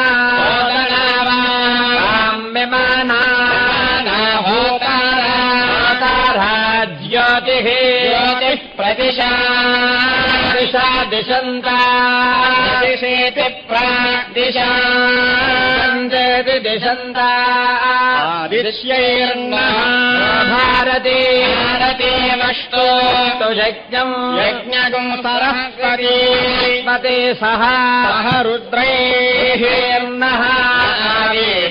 आवेदित्यावेदोपभूता भूता वसुभिः होताः सजोषाः सजोषा यज्ञम् सजोषा इति सजोषान्नः देवीरमृतेषु धत्ता चेति धत्ता वेदम् देवकामम् देवकाममिति देवा कामम् जजानक्वस्तुः जायते यत आशुः इत्यश्वः तेनम् विश्वम् भुवनम् जजान बहो कर्तारम् यक्षे यक्ष्यहोतः हरिति होतः ओ घृतेन नत्मन्या ज्ञातमक्ता उपमक्त इति तम् अक्तः देवागुम् अर्दुषः पाथः इत्युर्दोषः अथ एत्विच्येतो पतिर्देवलोकम् देवलोकम् प्रजानन् देवलोकमिति देवा लोकम् प्रजानन् अग्निना जानन्निति प्राजानन् अग्निना हव्या स्वधितानि वदितानि सदिति वक्षत प्रजापतेस्तपसा पतेरिति प्रजापतेः तपसावृधानः वृधानः सद्यः यो जातः दधिषे यज्ञम् यज्ञमग्ने नयिष्यग्ने कृतेन हविषा कृतेन स्वाहा कृतेन हविषा पुरोगायाभिसाध्या हविः ददन्तु ददन्तु देवा इति देवाः यो वैताम् ब्रह्मणो वेदाभृताम् पुरीम् ब्रह्मद ब्रह्मा च कीर्तिम् व्रजाम् ददुः नागधेयेनैवैनम् प्रणयति ब्रह्मण आरुषेज उद्भरेत् ब्रह्मणो वै सर्वा देवताभिरेवैनम् देवताभिरुद्धरति देवतेर्वै देवतास्ताः सर्वा वेदविधि ब्राह्मणे वसन्ति ब्राह्मणेभ्यो वेदविभ्यो दिवे दिवे नमस्कुर्जान्ना श्रीलङ्कीर्तये देता एव देवता प्रीणाति पर्याप्त्या अनन्तरायाय सर्वस्त्वोतिरात्रनुत्तममहद्भवति सर्वस्याप्त्यै सर्वस्य जित्यै सर्वमेव तेनाप्नोति सर्वम् जयति यशस्विनुयशसे ममर्पयेन्द्रावतीमपतिति मिहावः अयम् वोर्धा परमेष्ठे सुवर्चा समानानामुत्तमश्लोको अस्तु शरदो वर्धमान इत्यपि निगमो भवति शतमिति शतम् दीर्घमाजम् मरुत एनावर्धयन्ति शतमेनमेव शतात्मानम् भवति शतमनन्तम् भवति शतमैश्वर्यम् भवति शतमिति शतम् दीर्घमायुः ॐ देवा गातु विदो देवा देवा गातु विदो गातुम् गातुम् गातु विदो देवा देवा गातु गातुविदो गातुम् गातुविदो गातुम् गातुम् गातुविदो गातुविदो गातुम् वित्त्वा वित्त्वा गातुम् गातुविदो गातुविदो गातुम् वित्त्वा विद इति गातो विदः वित्त्वा वित्त्वा गातुम् गातुम् वित्त्वा गातुम् गातुम् वित्त्वा गातुम् गातुम् वित्त्वा गातुम् वित्त्वा गातुम् गातुम् वित्त्वा वित्त्वा गातुमितेत गातुम् वित्त्वा वित्त्वा गातुमित गातुमितेत गातुम् गातुमित मनसो मनस इत गातुम् गातुमित मनसः मनसो मनस इतेत मनसस्पते पते मनस इतेत मनसस्पते पते पते मनसो मनसस्पत इममिमम् पते मनसो मनसस्पत इमम् पद इममिमम् पते पत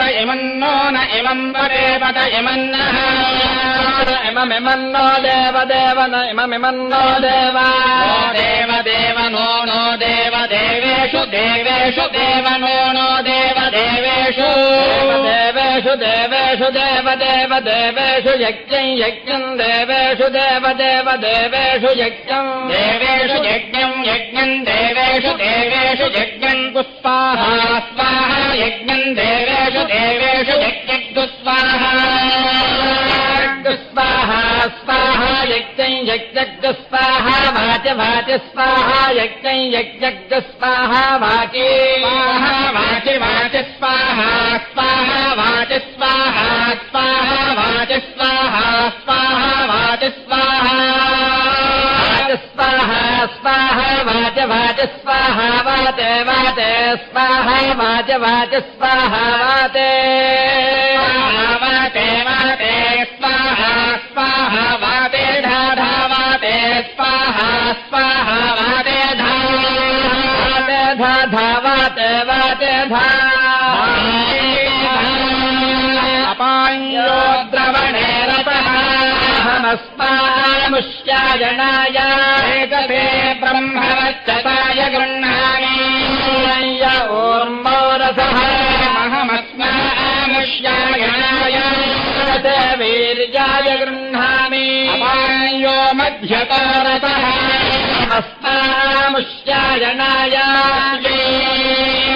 प्रजननाय गृह्णामि जज्ञयो रसः अस्मामुष्यायणाय दीर्घायुत्थाय गृह्णामि पूर्वदिग्भागे इन्द्रो देवता इन्द्रप्रसादात् राज्यार्थमश्नुते प्राचीन्द्रसञ्जयति दक्षिणदिग्भागे यमो देवता यमप्रसादात् आयुष्याभिवर्धनमश्नुते दक्षिणान्द्रसञ्जयति दिग्भागे वरुणो देवता वरुणप्रसादात् पुत्रपौत्राभिवर्धनमश्नुते प्रतीचेन्द्रसञ्जयति दिग्भागे कुबेरो देवता कुबेरप्रसादात् धनधान्याभिवर्धनमश्नुते प्रतीचेन्द्रसञ्जयति दिग्भागे ब्रह्मा देवता ब्राह्मणप्रसादात् चतुर्क्षयम् मित्रोर्जयमश्नुते स्तोमे राज्ञा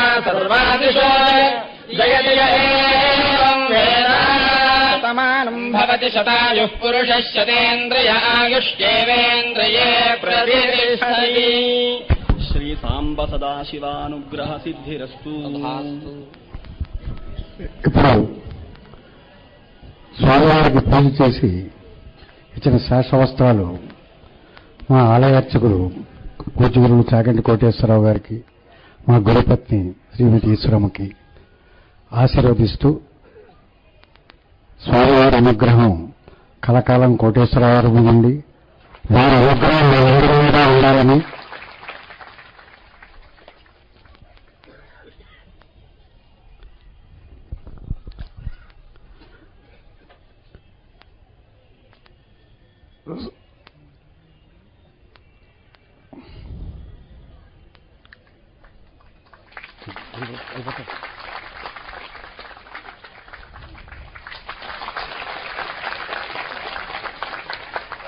అలాగే మా తల్లి శ్రీవాణి కూడా త్వరలో పెళ్లి కూతురు కావాలని తన ఇంజనీరింగ్ ఫస్ట్ ర్యాంకులో పాస్ అవ్వాలని స్వామివారిని పూజించి వారి ఆశీర్వచనాలతో కూడా ఆ తల్లికి అందజేయమని ఇప్పుడు మా గురుపత్ని శ్రీమతి ఈశ్వరమ్మ గారికి మా ఆలయ అర్చకులు అది సమర్పిస్తున్నారు.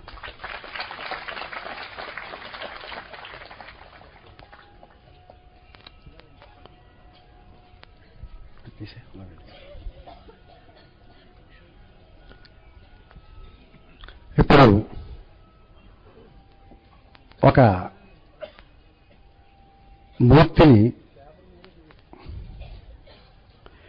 ఇది ఎక్కడో కానీ దొరకదు అని ఒకసారి మన పూజ్య గురువులు కోటేశ్వరరావు గారు చెప్పిన వెంటనే ఆ మూర్తిని మన భక్తుల ఒక తల్లి దాన్ని ప్రేమ కట్టించి విజయలక్ష్మి గారు అన్నావిడ ఇప్పుడు అది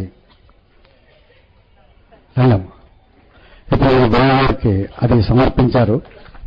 అదొకసారి అందరికీ కూడా నేను చూపిస్తాను. ఆనంద్ గారిని చూపించమని కోరుతున్నాను. ఆనంద్ గారు 3 పక్కలకి చూపించండి కొంచెం, ఆ పక్కకి వాళ్ళకి వీళ్ళకి అందరికీ కూడా ఆ మూర్తిని.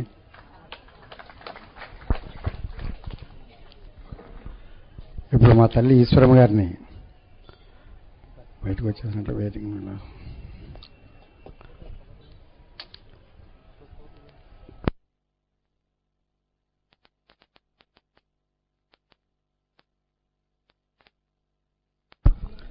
ఇప్పుడు మనకి రేపటి నుంచి ఏం చేయాలో మనకందరికీ ఏం తెలియట్లేదు. ఇప్పుడు రేపు ఒక్కరోజు కళ్యాణం ఉంది, తర్వాత ఏ రోడ్లమ్మట పట్టాలో మళ్ళీ మనం ఎక్కడెక్కడ తిరగాలో గోదావరి ఇంటర్వ్యూలు ఎప్పుడు జరుగుతుందో ఏ రోజు మళ్ళీ మనకి 34లో ఇక్కడ వస్తుంది అన్నది మనందరికీ తెలుసు కదా. వారి మనసు చాలా వెన్నలాంటిది. ఒక్క 2 సార్లు వెళ్ళి కాళ్ళ మీద పడిపోతే సరేలేరా, ఏదో 15 నెలల్లో మళ్ళీ కాల్ షీట్ లాంటిది ఇస్తాము, వారం రోజులు ఈ దేవాలయాల్లో వెళ్తారు. అంచేత మీరందరూ కూడా 4-5 ఉత్తరాలు వారికి రాసేస్తే డేట్ ఏది బాగుంటుందన్నది ఖచ్చితంగా మనకు ఆ రోజుకి అది ఖచ్చితంగా వస్తుంది. మనం అంతేత అతి తొందరలోనే అందరూ తప్పకుండా ఇక్కడ కలుస్తామని మీకు నేను మాటిస్తూ గురువారి దగ్గర కూడా ఉపయోగపడ్డారు. ఖచ్చితంగా అది చేత వారు కూడా వారికి మాట ఇచ్చినట్టే మళ్ళీ అందరూ అతి తొందరగా వాళ్ళందరినీ కూడా వెళ్ళాలంటే నాకు చాలా బాధగా ఉంది. మాకు అందరికీ కూడా ఇంతమంది 40 రోజులు కూడా అదే సీట్లో పోతుంటూ ఇది ఒక చారిత్రాత్మకం. నిజంగా ఎక్కడ నేను 65వ సర్వీసులోనే ఎప్పుడు అలా చూడలేదు. ఒక 40 రోజులు కార్యక్రమానికి వదలకుండా ప్రతిరోజు వచ్చి అదే సీట్లో కూర్చున్నది. ఒక 40 ఏళ్ల క్రితం నేను ఒక కార్యక్రమం చూశాను. అలాగే ఒక 15 రోజులు అప్పలాచార్యుల వారు చెప్తున్నది. అప్పుడే 40 రోజులు భారత భాగవతాలు జరుగుతుండే తప్ప ఆ తర్వాత ఎప్పుడో తూర్పుగోదావరి జిల్లాలో నాకు తెలిసినంత మటుకి 40 రోజులు జరిగిన రామాయణ కార్యక్రమం కానీ, ఒక ఇతర కార్యక్రమం భాగవత కార్యక్రమం కానీ, ఇలాంటి మహాశివ పురాణ కార్యక్రమం కానీ లేదు. మళ్ళీ వచ్చే సంవత్సరం అలాగే మనం జరుపుకుంటున్న 40 రోజులు మహాభారతం దానికి నాంది పెట్టారు గురువుగారు. అంటే మహాభారతం ఈ రోజులో కూడా కొన్ని కార్యక్రమాలు ఉంటాయి మనకి. అంచేత ఇది ఇంచుమించులో నాకు తెలిసిన మటుకి ఇది రికార్డు. 2 సంవత్సరాల పాటు గురువుగారు దాన్ని పునరుద్ధరించి సనాతన ధర్మాన్ని పునరుద్ధరించడానికి నడుము కట్టిన ఏకైక మనిషి నాకు తెలిసినంతట్లో ఖచ్చితంగా పూజ్య గురువులు బ్రహ్మశ్రీ చాగంటి కోటేశ్వరరావు గారు. వారి శిష్యులైనందుకు నేను ఎంతో గర్వపడుతున్నాను. నిజంగా వారి శిష్యుడుగానే నేను జన్మజన్మకంటే వారి వల్ల జన్మించకూడదు. నేను నాకమైన శిష్యత్వంగా వారికి పొందాలని నా జన్మజన్మకి కూడా నేను భగవంతుని ప్రార్థిస్తున్నాను. ఖచ్చితంగా అలాంటి గురువు దొరకడమే మన అదృష్టం. వారు మన కాకినాడ పట్టణంలో ఉండడం, కాకినాడ పట్టణం చేసుకున్న ఎంతో ఎంతో ఎంతో పుణ్యం. మీరు ఎప్పుడు చూడండి, వారు కాకినాడలో అడగబెట్టినప్పటి నుంచి ఎప్పుడో అభివృద్ధి కాకినాడకి ఏదో గాలిలో కొంచెం చల్లబడిపోతుంది ఏమో అని చెప్పి ఏమో వర్షం వస్తూ ఉంటుంది, చిన్న గాలు వస్తుంటాయి తప్ప మనకి కరోనా తెలియదు. తూర్పుగోదావరి జిల్లాలో ఎవరికి కూడా ఎప్పుడు తిండికి ఎప్పుడూ మనకి లేదు. అంటే ఇలాంటి ప్రోత్సాహాలు బట్టి అలాంటివన్నీ కూడా మనకి ఇక్కడ జరుగుతున్నాయి. అంచేత మనం చాలా ధైర్యం అదృష్టవంతులను. వాటి ఎలా ప్రతి సంవత్సరం నేను ఇలా ఆనందంగా కలుసుకోవడం వల్ల మనకు పుణ్యం చాలా ఎక్కువ ఉంటుంది. వారి ఆశీర్వచనాలు కూడా మనకి దొరుకుతాయి. కనుక నేను వెళ్ళి అయ్యప్ప స్వామిని వారు తొందరగా వెళ్ళి నాటకం అనుగ్రహించి వెళ్ళి మనకి విరాట కార్యక్రమం ప్రవచనాల చిత్రంలో అందరూ తీర్చిదిద్దాల్సిందిగా ముందు అయ్యప్ప స్వామి రాకపోవడం వారిని ఆశీర్వదించాలని. ఇప్పుడు రేపు కార్యక్రమం మీకు అందరికీ తెలిసిందే. ఉదయం 6:30 గంటలకి మనం అందరూ ఇక్కడ సమావేశం అయితే మీ వెహికల్స్ వాళ్ళందరూ ఇక్కడికి వచ్చేసినట్లయితే ఇక్కడికి నుంచి బయలుదేరి మనం జయేంద్ర నగర్ దేవాలయానికి వెళ్ళి అక్కడ శారదా కంచిపేటాధిపతులు ప్రతిష్టాపన చేసిన విగ్రహం అది. అక్కడి నుంచి మనం అమరావతిగా ప్రతి సంవత్సరం బయలుదేరుతున్నాం. అక్కడి నుంచి మన శంకర్ల వారు పెళ్లి కొడుకై ఇక్కడికి తరలి వస్తారు. ఇక్కడ తరలి వచ్చేటికి మా ఆలయ ధర్మకర్తలు ఆడపల్లి వారి కింద వీరందరినీ కూడా ఆహ్వానించి వీరందరికీ మరిపర్కం ఇస్తారు. వారు ఎంత వ్యవసాయంగా వస్తారంటే శంకర్ల వారు తెలుసు కదా మనందరికీ బ్రహ్మ, విష్ణువు, నారదులు, అలాగే సప్తఋషులు, అలాగే అనేక మంది దేవతలతోటి, ఈ పెద్దలతోటి, పెద్దలతోటి, స్త్రీలతోటి, సువాసులతోటి, కన్యపిల్లలతోటి, అందరితోటి వైభవీకరంగా అలా ఎటువంటి చేస్తుంటే అంత అంతమంది జనంతోటి ఇక్కడికి స్వామివారి రేపు తరలి వస్తారు. వారికి అంత ఘనంగాను అంత వైభవీకరంగాను కూడా ఇక్కడ మనం వారికి స్వాగతం పలుకుతాం. అంత రుచికరమైన మధుపర్కంతో మధుపర్కం అంటే ఏమిటో మన గురువు మనకి చెప్పారు కనుక అటువంటి ద్రవ్యాలతో చేసిన మధుపర్కం రేపు అందరం కూడా సేవిస్తాం ఇక్కడ అతి వైభవంగా. ఆ తర్వాత ఇక్కడ పూజకుని గడవట్లేదు ఒక 10-15 నిమిషాలు ఉంటుంది. తర్వాత 9 గంటల మనం అందరం కూడా మన ఇంటికి చేరుకోవచ్చు. అదే ఎంతమంది జనాన్ని మనం ఇక్కడ ప్రవేశపెడతామనేది మేము ఆధారపడింది.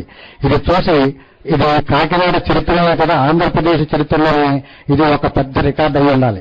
పార్వతీ కళ్యాణం అక్కడ ఎలా జరిగిందో తెలియదు కానీ ఇక్కడ వాటికి కన్నుల పండుగగా అక్కడ ఎలా జరిగిందో అన్నట్టుగా జరిపించాలని మనం అందరం గర్వంగా చెప్పుకునేలాగా రేపు పార్వతీ కళ్యాణం ఇక్కడ జరిపిస్తారని అందరం అని చెప్పి నాకు ఖచ్చితంగా తెలుసు.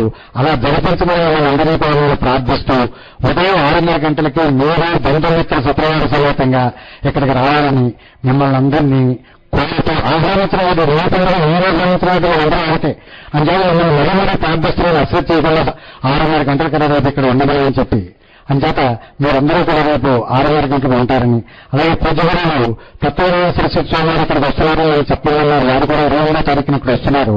అంచేత వారి ప్రార్థన కూడా మీరందరూ అంగీకరించాలని పూజ గురువు చెప్తున్నారు. అంచేత రామకృష్ణ తత్వజ్ఞాన సరస్వతి స్వామి వారు అంటే మీకు తెలుసు. పూజ గురువుకి మన దేవాలయానికి వచ్చారు. పూజ గురువు అంటే వారికి ఎంత అభిమానం, వారంటే పూజ గురువుకి ఎంత అభిమానం మీకు తెలుసు. అంచేత అక్కడికి కూడా వెళ్ళి వారి ప్రవచనాలు కూడా విని మనం అందరం కూడా వెళ్ళి అయిన తర్వాత తెలుద్దాం. ఇప్పుడు ఆలస్యం అనేది కొంచెం నన్ను క్షమించమని కోరుతూ ఇప్పుడు పూజ గురువు అభిమాని హైదరాబాద్ నుంచి రేపు కళ్యాణం చూడడానికి వచ్చారు శ్రీ శ్రీనివాస్ గారు. వారు ఇప్పుడు పూజ గురువు కోటేశ్వరరావు గారిని పుష్పాలంకృతం చేస్తారు. అయ్యా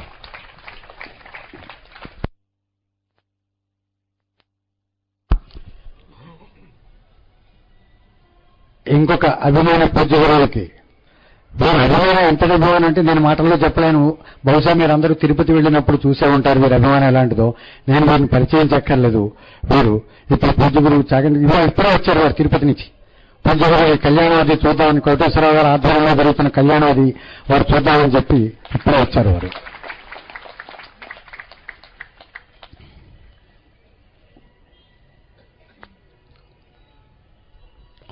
ఆతిథ్యం అంటే ఎలా ఉండాలి అన్నది వారు తిరుపతి వెళ్ళినప్పుడు మన వాళ్ళందరికీ చూపించారు. అది వారిని చూసి పలుకరం ఏం కూడా నేర్చుకోవాలి. ఇందాక వారిని కొంచెం కాసేపు నిలబెట్టాం మేము బయట. దూరం కొంచెం ఆలస్యమైంది అంచేత మమ్మల్ని క్షమించవలసిందిగా వారిని సభాముఖంగా కోరుతున్నాను. ఇప్పుడు పూజ్య గురువు చాగంటి కోటేశ్వరరావు గారిని ఈరోజు ప్రవచనం చేయవలసిందిగా పాదములు పెట్టి ప్రార్థిస్తున్నాం.